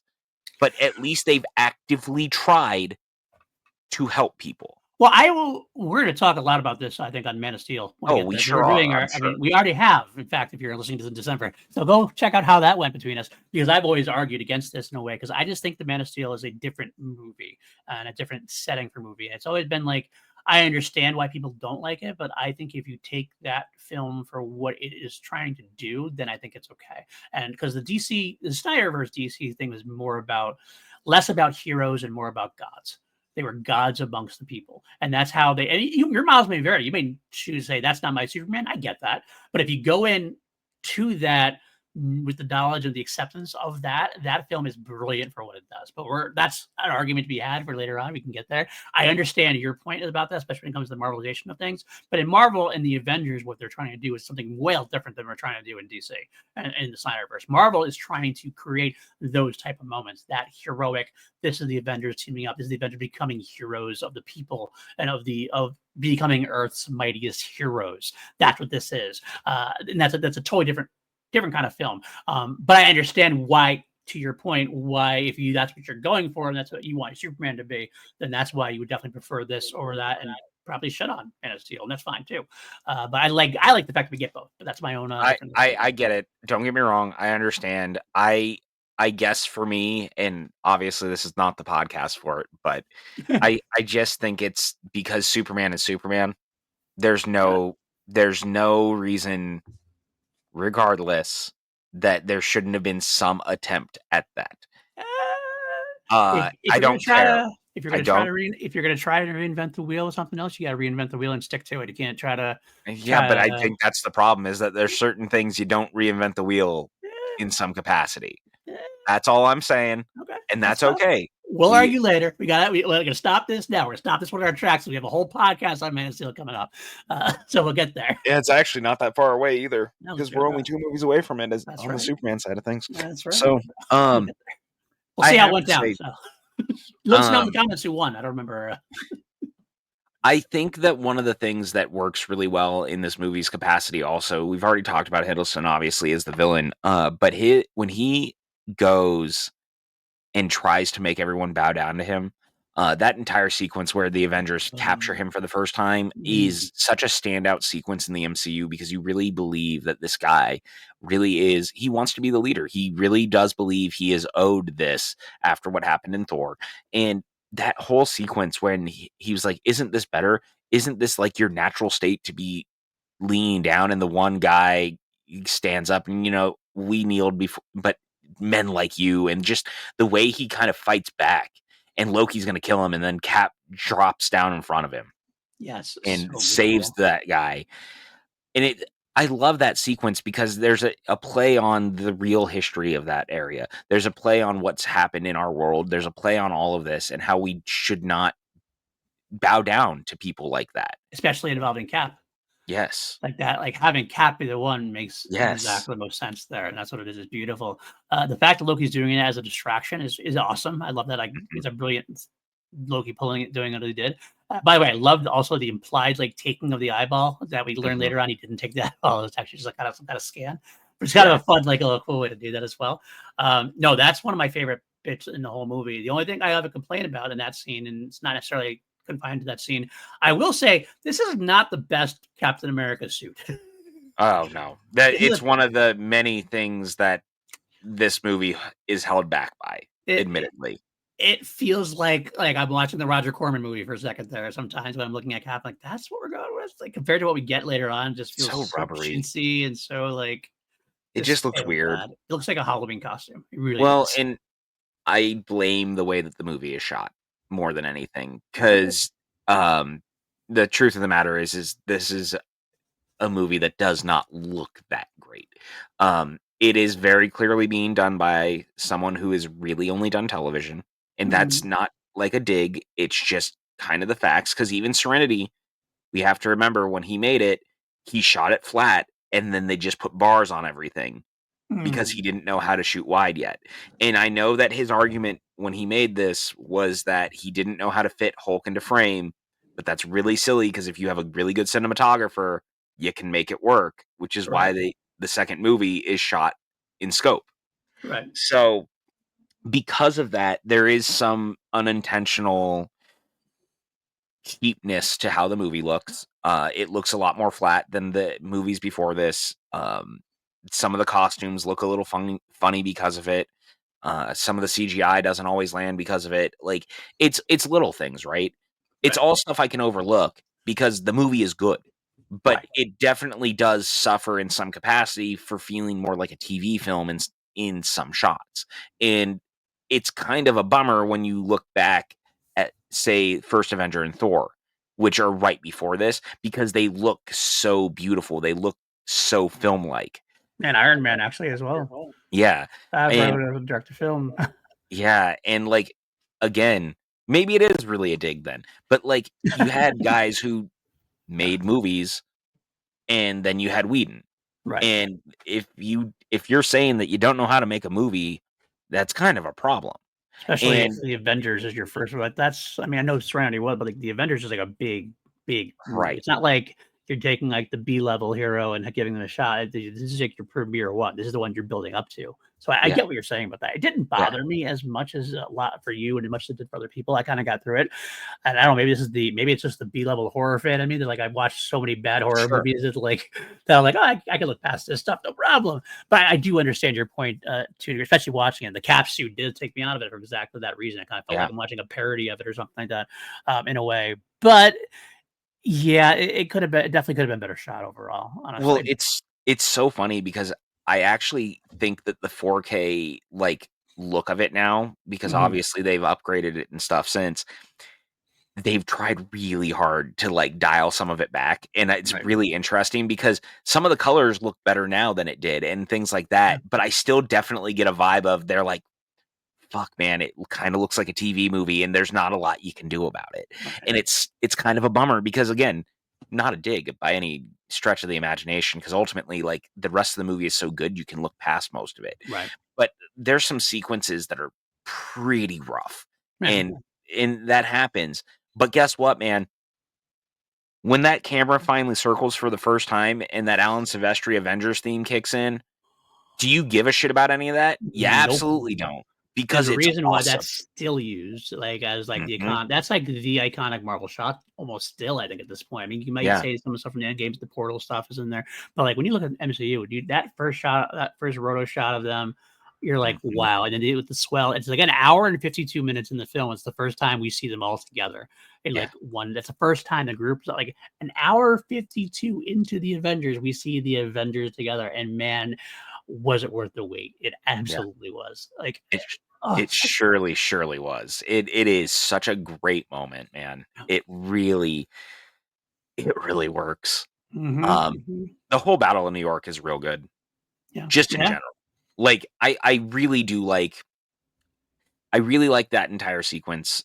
I think it being a New York-based attack, kinda very, disaster movie makes sense, because New York is the easy one. We've put it in all the different disaster movies. So why not have the alien invasion happen in New York? And mhm. the fallout of it continues to be interesting because they've built off of it in so many of the shows and so many other movies. And I mean, again, it's part of the crux of Thunderbolts that literally opened this month. Yeah, it really is, and I think that shows another that 3rd act has a battle in a way, in a Yeah. city, but and obviously not to the same kind of level, it's a different kind of thing because obviously it goes to a different place. But the action sequence itself, like it shows that it holds up. It holds up very well with Mhm. the idea of it. So it reminded me a lot of it, to be honest with you. Well, and I mean, that was very intentional, obviously, Of which course. is what I really appreciated that because there's something to be said. I was listening to some podcast the other day because I listened to the, Spotify, like, what is it? Like, your drive to work podcast or, playlist that they make you every day. So it'll Okay. play, like, songs that you listen to, and then there will be, like, a 15 to 20-minute podcast between every 4 songs. Oh, okay. I don't actually do Um it, so I don't know. Yeah, so it's a thing I'll put on in the car from time to time, and they were talking about Thunderbolts, and some dude on this podcast was like, I would have believed this more if they had made it a point that, like, people in New York felt more affected by this." And I was like, "Did you not watch the movie?" Like, the entire basis of the film is the fallout of what happened there, and he was like, "I needed someone to, like, look at the camera and be like, 'I can't believe this is happening again.'" Why? Why? It why? I like during the battle, like that made Yeah. no sense. Like afterwards, if they did something like afterwards, they showed people afterwards, like that. I could kind of see that maybe, but like that's not what this film was about at all. No, and also, this is just daily life in a Yeah, comic book universe at this point. I hate to right. say it, like, but Like that's the fact of the matter. The movie already deals with what is, like, people's fallout from that. So why would you absolutely need someone to look at, like, I'm sorry that if you're not watching the movie at that point. right. That just Yeah, very, very silly. you don't like superhero movies at this point. And it's okay. Move on. That's fine. It's fine. You Yeah. can move on. But, the battle in New York sequence is fantastic, because it does allow everyone to do their things. Of course, Tony, attempting to sacrifice himself to save everyone is a great moment. Oh, Fury even getting in on some of the action from his own place is really good as well. I love the access. First of all, I was surprised and shocked. I didn't remember Powers Booth was in this movie. Oh, yeah. I was like, oh He's yeah, it's also in Powers Agents of Booth. S.H.I.E.L.D. I remember that now. Like now that I saw him, like, oh Yeah, yeah, that's right. He continued with that. I love Powers Booth. I think he's I do too. a good presence. But yeah, having Nick Fury, having that be like the subplot of like you have the alien attack going on, but there's the human side of thing, which is just as monstrous at times, makes a lot of sense, especially the shadow Yeah, government kind of thing. And having Fury do that, wonderful. I love Iron Man sacrificing himself because it's well. Not only is it a great moment, but it also builds on that great moment we had. We talked about earlier a little bit when they had the Tesseract was forcing them to get angry at each other and they fight each other. There was a great sequence between Cap and Tony the whole time, and the back and forth was like, big man with the suit, like, where are you without the suit? Billionaire philanthropist, and they kind of go. They had these yeah, great war of words together, and it led up to one of your parts. Cap's like, put on the suit, put on the suit, and then the war happens, or the battle happens, like, put on the suit. Yeah, yeah, but also, but before that happens, they had that moment where Cap actually literally accuses him and says straight out, "It's like you're not the hero, Tony. You're not the one who's going to fall on the grenade and save the day to save everybody. That's not you." right, Playing off the first Avenger, and we saw Steve Rogers actually do that. like, right, like that's the Cap thing. Like Cap's like, it's almost that because Cap getting angry or Cap getting like evil or whatever, as like Tesseract makes him holier than thou. That's what that does. mhm, So that's the bad version of Cap. He doesn't become like evil; just becomes a little holier than thou. But then Tony does have that chance at the end to do exactly what Steve said he wouldn't do, and he does. And it's like they don't even acknowledge it, and Steve doesn't even have to acknowledge because you don't have to acknowledge it. Steve doesn't have to acknowledge it afterwards. Tony does do the play, and that's like you love that your reward as a viewer for because at this point, like you love Tony because Tony is our entry to the Marvel Cinematic Universe at that point. He's the one we kind of stuck throughout the entire thing. Even if we love Captain America, the first Avenger, even if we love Thor, or whatever, we've had 2 Iron Man movies and we had Tony in this film. It just felt right to have us with Tony. So getting us to see Tony as the hero that we know he is, I think was so well done and so needed in the movie. oh, 100%. And, of course, that will be a thing that comes into play as the movies go on. Certainly But does. I do really appreciate the arc that Tony goes on from Iron Man to Iron Man 2 to this because it is such a big move for him. He is such a different character by the time he pulls that. And it really works. And I love that they don't want to close the portal he hasn't come back through. Tony sees this other world. He sees all these things. Mhm. Then he's going to die there. He falls through the portal, and I love that they're like, "Oh, he's did it." And then you see Thor go, "Wait, but he's not stopping." Right. And like even Thor being that scared and that worried, and he's gonna go do something, and Hulk catching him Of all people, it's Hulk of that all does it. people. Love But that. my favorite is he catches him, they land on the ground, and Hulk tosses him aside. Like, just straight up tosses him aside. Not, like, nicely puts him down or anything, he just goes, "Thud," and just, like, lets him land on his face. I also love the fact, right, so Tony's not breathing still at this point. Yeah, And it's so stupid. It is absolutely so stupid that Hulk's yell, like, brings the I love it, though, it makes me but I laugh. love it. Exactly. Made me laugh like, "That's great." It's so stupid, you accept it. Some things you have to have that acceptance of in these films, and that was one of those things, like, that he yells, and I started laughing, with, "That's great. That's so perfect." Oh, dude, it was so good. I loved it so much, and I love the "Tell me no one kissed me. No one kissed me," like, his whole thing, and then it what happened? Well, We won. we won. Alright, Yay! alright, yay. Yeah. Just so, like, defeated and just so tired, and you're just like, "Yeah, but it's so good." It really works, and then I love he's like, there's a "You guys wanna go get food? There's a shawarma place a couple blocks over. I've never Everybody wants had to try shawarma, it. but I wanna try it now." Like, that whole bit, and of course, the post-credit scene being that is hysterical. Yeah, it is funny. That's not the first time, I believe, I wanna say, yeah, it's the first time that the post-credit sequence wasn't leading to anything else. Like, it was just Yeah, kinda like, correct. "We're just gonna have a little bit of a fun here," because this was, like, the end. This is the end of there at that point. At that point, it was, like, leading up to that. Now what are we gonna do from there? Luckily, they were able to build up from there and go through there. Uh, God, there's a lot of good stuff in this film still, though. So many things we haven't even talked about yet. I'm like, looking through my notes and stuff. By the way, the first beginning of this film, we get Shield right away, and we get that first bit of the Avengers theme. And Mhm. man, I gotta tell you, did that stir something in me? Like, just the beginning, when I was like, Mm. it just made me Dun, perk up, going, dun, I'm dun, like, dun, dun. "Oh my Well, it's so god." funny because I remember when this came out, and there was a lot of talk even when it came out. There was some of the, like, film blog reporters who were like, "The Avengers score isn't memorable. No one's gonna remember this score. No one's gonna think about it ever again," and, like, there was real complaint about that, and I I was like, remember. "You're out of your fucking I mind." like, really? I already listened to the Yeah. same thing. And yeah, I fully agree, man, because that is a powerful moment and a powerful score nowadays. Maybe it's the fact that we've used it over the course of time. Maybe time just kind of proves wrong. Sometimes you don't hook onto things right away, but then once you do, you do.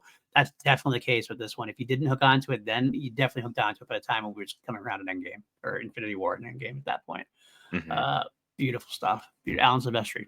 Wow. I think Silvestri is, like, very much the secret sauce of some of the better scores in the Marvel Universe, obviously. Mhm. I love that guy, man. He is I mean, I he's an all-time will composer. Yeah, I will throw in, like, there's John Williams is here.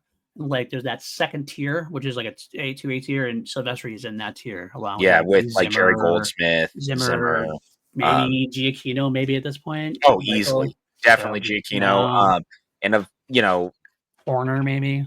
that's what I was gonna say is we have to throw Horner in. Ah, Like, every one of his scores was memorable.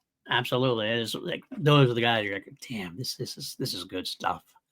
I Yeah. mean, Oh, and that's here's the thing, man. I think that this movie is tight, and it's fun, and it's just good. Like, mhm, I'm not banging out the doors that it's, like, the best movie in the MCU. I really don't believe that, and that's okay.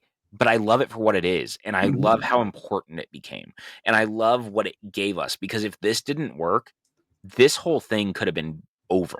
Like, legitimately, we may not have continued, and yet, instead, it was not just, like it wasn't just a hit, it was a Hit. monstrous event. Like, this thing made $1.5 billion. It Mhm. basically tripled, like, the highest grossing Marvel movie to that point. Yeah. This thing was a cultural moment and continues to be. There's a reason that we look back so fondly on it. Again, yes, it definitely has its own issues. Is there things that, like, cut corners with characters? Sure, absolutely. Is there definitely, like, more you could have done with certain things? There's plenty of deleted scenes that prove that. But guess what? Absolutely. We don't care because it's good. 100%. 100%. It is, it was it's of its time, it was amazing, and I still feel like it's funny to say it, but I really honestly will say I think this is one of the more underrated Marvel movies out there at this point. Because I feel like it's overlooked. I feel like people like look back at it and like, it was good at time, but so many things have happened since then. I'm kind of like, yeah, but like, man, this was like the bedrock. This, I mean, Yeah. Iron Man was like that first, obviously the first stone, but this is the one that kind of solidified it and brought it all together and said, all right, now we're a universe. Now we can really make it like this is what everything else is going to be built on. And Mhm. it's still to this day like a powerful movie. It's still a fun, powerful movie. Mhm. Absolutely, man. It's just it really is one of those things that will continue to stand the test of time in some capacity because exactly what you said. It really does all of that. And I Mhm. just feel it even in rewatching it. I don't know necessarily if it's almost underrated at this point so much as it's just we've gone through so much. So Mm. much has come out since that like you almost forget how humble the origins of all this stuff is. So it's Because forgotten, maybe yeah, forgotten more than yeah, because think about it this way. Look at the cast of Endgame, then Mhm. look at the cast of this movie. How many people are in this? Like, comparatively. Yeah. The major cast is maybe 8, Mhm. like, comparative to what it becomes by the time you get to Infinity War and Endgame. So, 40, 30, 40. Yeah, yeah, I absolutely. mean, what there 50 names that were revealed for Doomsday. Secret or for Doomsday? Yeah, and not all of them were revealed, so there's even Yeah. more. Yeah, 100%. So, it kind of reminds you just how almost humble, as weird as it sounds to say that, this all feels. Mhm. And I really appreciate that. One thing we do need to bring up, neither of us have brought her up, is Kobe Smulders as Maria Yes, Hill. This is the first time we see her in the movies. I really like her in this. me too. I think Maria Hill is a really fun character. I'm glad that we get more mileage out of her as the series goes on. But as a first use of a character, I really like her in this. Yeah, me too. Me too. She's a good foil. Fury is a great character to have, but he needs that kind of like second. And the fact that we have Coulson leaving us in this film, we needed to have someone there to back him up, back be that second character. And not that she's a replacement for Coulson in a way, because she's definitely her own character, but she's badass herself, and it works very well. It works very well. And I love her in this role. I'm glad that she stuck around for a little while too. Me too. I really hate that she was killed off in Secret Invasion. Yeah, I thought What about a mentioning that, but no, I know, but like such a waste of a great character for no reason. yeah, that's Secret Invasion itself. All of it was such a waste of a. Like, I can't believe first of all they did Secret Invasion as a Disney Plus show. Like that concept screamed like big Avengers crossover thing, like Doomsday or Secret Wars. Honestly, Well, that it also just screams an entire phase. yeah, yeah, absolutely. The whole thing, you had so many potential things you could do. And talk about reboots. That was an actual, absolute another way they could have rebooted the universe as well with the whole Yeah. Skrull invasion kind of thing. I just literally read Secret Invasion. It's like talk about one to one. I'm like, yeah, Civil War and Civil War were a lot different, but they had the same amount of weight in the universe. In this Right. case, Secret Invasion was huge in the comics. It was like a fart in the MCU, basically. It didn't have any really long lasting things at all. It even undercut some things, to be honest with you. There's that question about when Don Cheadle's War Machine was replaced and all this. The whole thing was just a mess. And it's unfortunate that that's the last we're going to get from Nick Fury, I think. I don't think we've had Sam Jackson in another one since then, have we? He's supposed to be in Doomsday from what I understand. I hope so, because I don't want the Secret Invasion to be the last we see of him in this universe. Yeah. But yeah, But I don't know, man. Like at the end of the day, uh I'm still just very impressed by this movie more than I'm not. Um Interactions are amazing with the cast. The characters gel. The action is fun. It's memorable. The sequence where Banner is put into like Hulk is put into or Thor, I'm sorry, is put in the Hulk chamber and dropped is great. amazing. That whole thing plays great.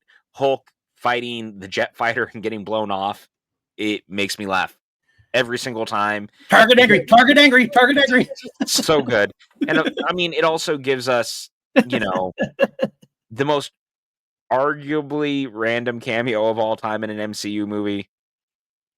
and I'm not mad about it in any capacity, but it's just so random that Harry Dean Stanton is the guy who finds him. Like, I love it, but it's Harry Dean Stanton. Like, it's so random. It's so funny. And the way he's so not affected by seeing the Hulk drop from the Yes. sky and destroy the building and turn into this human guy with like no clothes on. He's kind of like, well, yeah, you messed up some pigeons though. It's like, It's so good. And he had a longer sequence originally. There yeah, I is remember reading that. more of that material. I don't know if it's on Disney Plus, but it was definitely on the Blu-ray. But there was more with him, which I thought was really great too. Yeah, yeah. I'd like to see more of them. He could have been a great one of those like recurring characters that came back once in a while. I would have been all over it. He could be like a security guard in like different places and just Mhm. interacted. It would have been brilliant. I'd like that idea. That was very Whedon too, though, to be honest. That felt very Whedon-esque for Oh, sure. dude, it's so good. It's one of those great moments. And again, I just love that we can say that Harry Dean Stanton was in the MCU before he passed away. I just think That's that's right. neat. Yeah, good on him. R.I.P. there, Mr. Stanton, for sure. Yeah. So, do you have anything else, or should I go through the rest of my like small notes that I have? Um, Anything else you want to bring up? no, I was gonna say that pretty much captures that at that point. Like, I feel like I've really leaned in on everything I want to say. So go ahead and cover your notes, my friend. My small hit and runs that I do. Widow sent to get the big guy. Love that idea. I love the idea of Mhm, Black Widow doing that. And I love the line. Again, Whedon's got some great dialogue at times, and it's really smart and snappy. Like when Mark Ruffalo looks, but it's got some depth too. That's the thing. There's like mhm, some depth there that's not always evident. This one though, Mark Ruffalo gets because the little girl, she sends a little girl to get him to bring him back to like the house where she is, and he's like, "Do they start him that young?" And she just quickly, without hesitation, I I did. did. Shit. Yep. I also Oh, I also love I love Banner's introduction to that point and the should have gotten paid up front banner when the yep, little girl jumps out the window. yep. So good, so good. I also, speaking of that dialogue thing, what a great, deep, like dark moment when Banner admits like trying to put a bullet in his mouth, and the other guy was Mhm. like, and I put a bullet in my mouth, and the guy spit it out. And it's like, Well, and what is that a reference to? The original okay. opening of The Incredible Hulk that was cut out of the movie. Mhm. Yep, So I like absolutely. that that got canonized in the, as that went. Also, not to step on your notes, but I Go ahead. must interject real quick. Go ahead. Sir, Yes. the Hive remains protected. Amazon officially has distribution rights for The Beekeeper 2, which starts shooting this fall. Yes, protect the hive. Jason Statham Protect is the hive. returning and Timo is directing. I'm excited. That's exciting I am stuff. too. Very good. I knew that I had to interrupt our broadcast real quick. Of course, you're interrupting it in December. The movie might be out already. Who knows? And actually, in December. This is probably in March or who knows what it Yeah, is. we Either might way, have you a might be watching trailer it. by the time this is, but it starts shooting this fall. Jason Statham is returning We as the might have Bee. announced. You might have announced covering the Statham universe as it is. Well, I mean, yeah, what is this? Jason Statham 38 at this point? Right. Absolutely. Mhm. Oh, good stuff. That good stuff.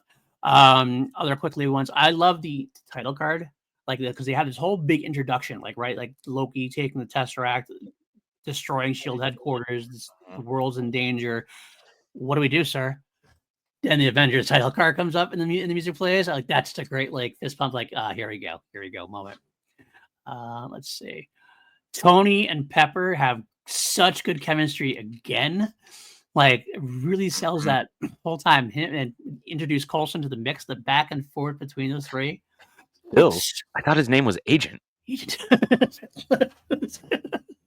Oh, Every next time, my name's your name's on the building. Next time, my name's on the lease. time. I'm gonna pay for that comment later. Yes, So, some subtle way. Not gonna be so not gonna be subtle.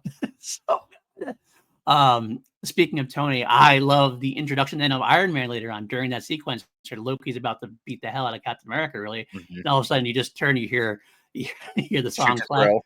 shoot the thrill play, Morrissey DC comes in, and all of a sudden there's Tony coming in. God, it's a great interaction, a great arrival. Whedon really captured the vibe of each character so well. Like Mhm. you could like you had to mix and match them, but when they had their individual moments, it didn't feel like Tony was any different from Iron Man than he is here. Didn't feel like Cap was any different than he was in First Avenger. It's just so like spot on continuation. So give Whedon a lot of credit for that, actually. Thor arriving on scene. I love it. Like, you need a plan. I have a plan. Or Iron Man, I need a plan. I have a plan. Attack. Attack. Yeah. We need a plan of attack. I have a plan. Attack. Great Whedon dialogue as well. I love that Loki's in the cage and he goes out, he's talking to Fury about things, and Loki's doing his pontificating like he always does. And then Fury, it's about being ultimate power. And Fury's like, let me know if ultimate power wants a magazine. Yeah, and he just walks away. And boot. Also, this is something I meant to mention earlier, but to that point, the amp boot line, the you bringing up Cap giving him the $10. Every joke in this lands in some capacity and comes back around in the best way. It always works, man. Yes, I loved it. So funny. And you mentioned before Thor getting a little more of that humor in there, and I love that as well. Yeah. I forget the exact line of dialogue that said something about "You watch what you say. He may be this, but he's of Asgard." And he goes, "He's also a psychotic villain who did this all the stuff, and he's my brother." Blah blah blah blah blah. And Thor's, well, he's adopted. Yeah, dude. Do you remember when it came out? That line, like, it made people mad. Yeah. It actually stirred up a lot of people. There was a lot of talk from adoptive parents who were like, they shouldn't be making fun of people for that. And it was like, it's a line of dialogue in a movie. It's okay. And here's the thing. You're adopted. I'm adopted. So calibrate your enthusiasm as part of as an Andor. I just thought it was so funny, man. Exactly. I love the Point Break reference is great. And all that comes back into play much later on as well. Point Break. Swing Point Break. I forgot that the reference of Steve saying, I understood that reference, the winged monkeys, and then Tony rolling his eyes were actually the same meme for like 5 seconds. So they're used separately as GIFs and memes now all over the place. Tony's rolling his eyes, and I understood that reference, but they're actually from the same bit of movie, like back to back. I'm like, oh my God, it's meme versus meme, like right after each other. So fun to see that again. I love the fact that groundwork is laid for Cap and Tony. Like, we get Civil War, which is a lot of films away at this point still, but it starts here. Even if part of it was like the anger inducing of the Tesseract, it still kind of shows what's underneath it. There is that dick measuring contest between the two of them in a way. Who's right, who's wrong. But it's wonderfully done here. Get a quick Natalie Portman sighting on a screen. Mm-hmm. I will say this is one thing kind of undercut it, and again, it's a comic movie. You gotta let it go. It does undercut Thor a little bit. How easy Thor returns to Earth. Yeah, well, they kind of say that the Allfather must have used how much magic to make it happen. Right. So, like, I let it go because they do have a line of dialogue at least that kind of involves it. They tried it. Yeah. I guess that's true. It doesn't undercut it too much, but it felt a little easy. Like, oh, so we could have Thor go back to see Natalie Portman now, maybe, but yeah. I get it. Let's see that. Thor vs. Hulk. I mentioned that. Oh, Coulson. We never mentioned Coulson's death, but Coulson with the big gun. I love that line of dialogue too. Like, well, if I don't even know what this does. You want to find out? God, he's so good. Oh God, he's so good. I also like Cap and Tony getting back into it over Coulson's death, and Stark started getting really mad and lashing out. Like that line of, we're not soldiers. Like, and that was like a big, powerful moment there. I like that. And another one of my favorite lines of dialogue. It's a good Cap does it. It's like, you guys aren't authorized, son. Don't. Yep, just don't. Just don't. It's like, all right, we're moving on now. I do love when the shuttle takes off and it really kind of has that smile. Like, unauthorized launch from birds. Like, yep, excellent. Like, he's very happy that it happened. Like, they finally got together and became a team. So good. The fight in New York, they do a very, very good job of something that's hard to do, and that's making sure that Hawkeye and Widow don't appear useless. Yes. That's always the argument. Like, no, not powerful. They're going up against these like godlike creatures, and you got like just tough secret agents, so that's not any powers and stuff. But they do a good job playing so much of their strengths that they don't appear helpless. I like that from them. I've really appreciated that they've always made it a point that these characters can and will interact and not be useless. Like there Yes, is still use for them, and this movie does a great job of that. agreed, agreed. Um, and of course, we got the famous line we didn't even mention. I still use all the time. I twist it around a little bit. Time to get angry. That's my secret, Captain. I'm always I'm angry. always angry. It's like, "Ugh." Yep. And then finally, last thing I'll mention, another one of my favorite bits of the whole movie, and it makes me laugh. And I love when you undercut superpowers. And that's what happened here. I am a god. And Hulk just with Loki Puny back, with God.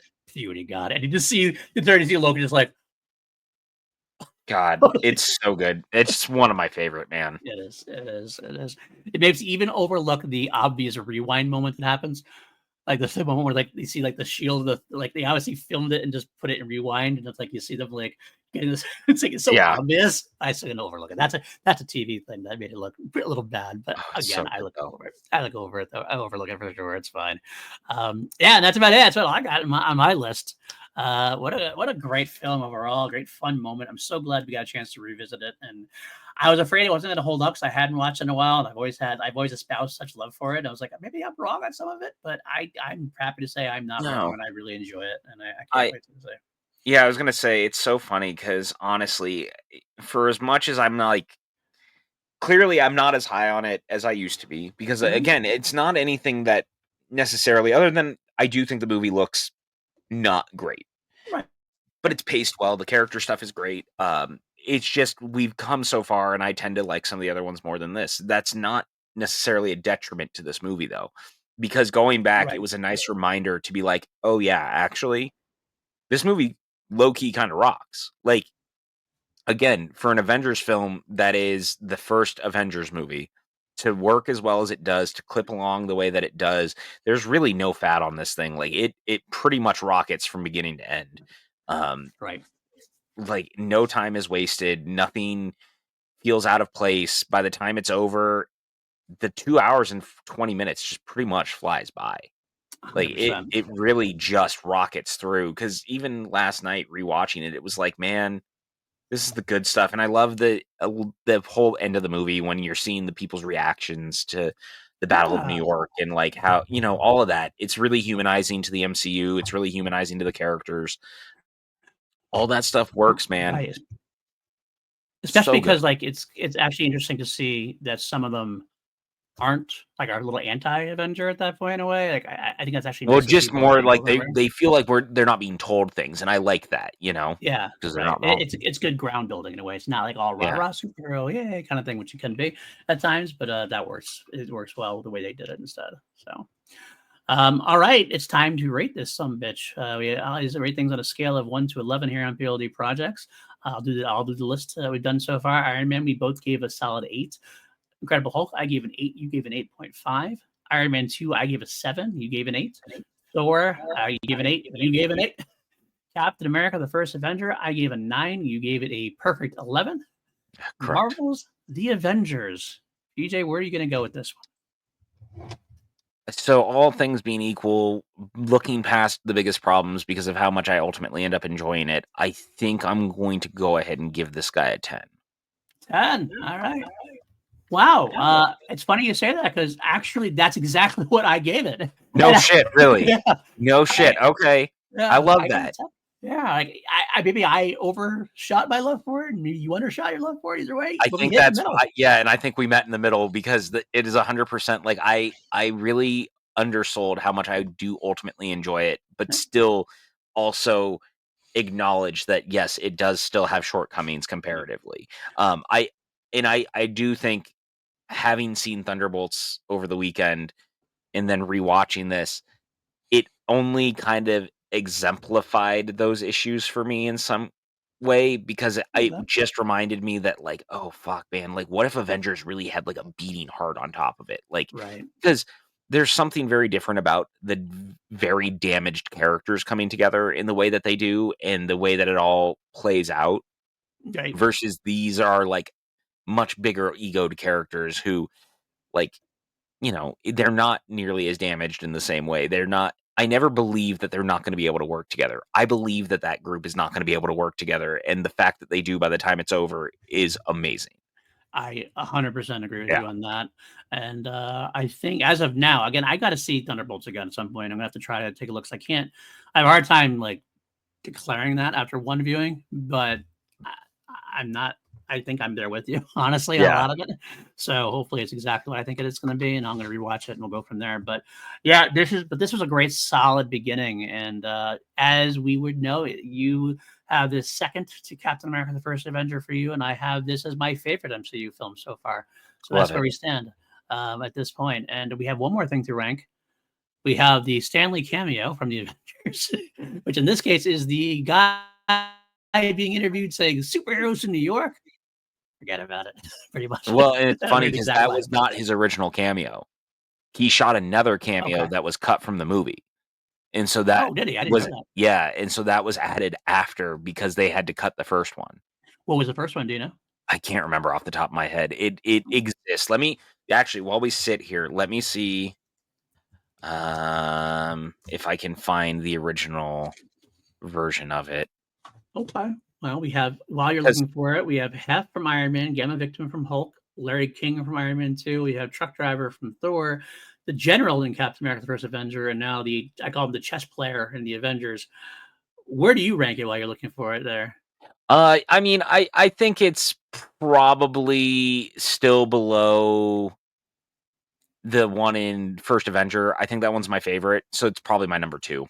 Number 2. Okay, interesting. I actually have it as my second least Oh, favorite, to be you know honest with you. why? I just love it's him doing that. Like, Yeah. it's very silly, and I kinda like that they're making fun of themselves, Yeah. yeah, that sorta thing.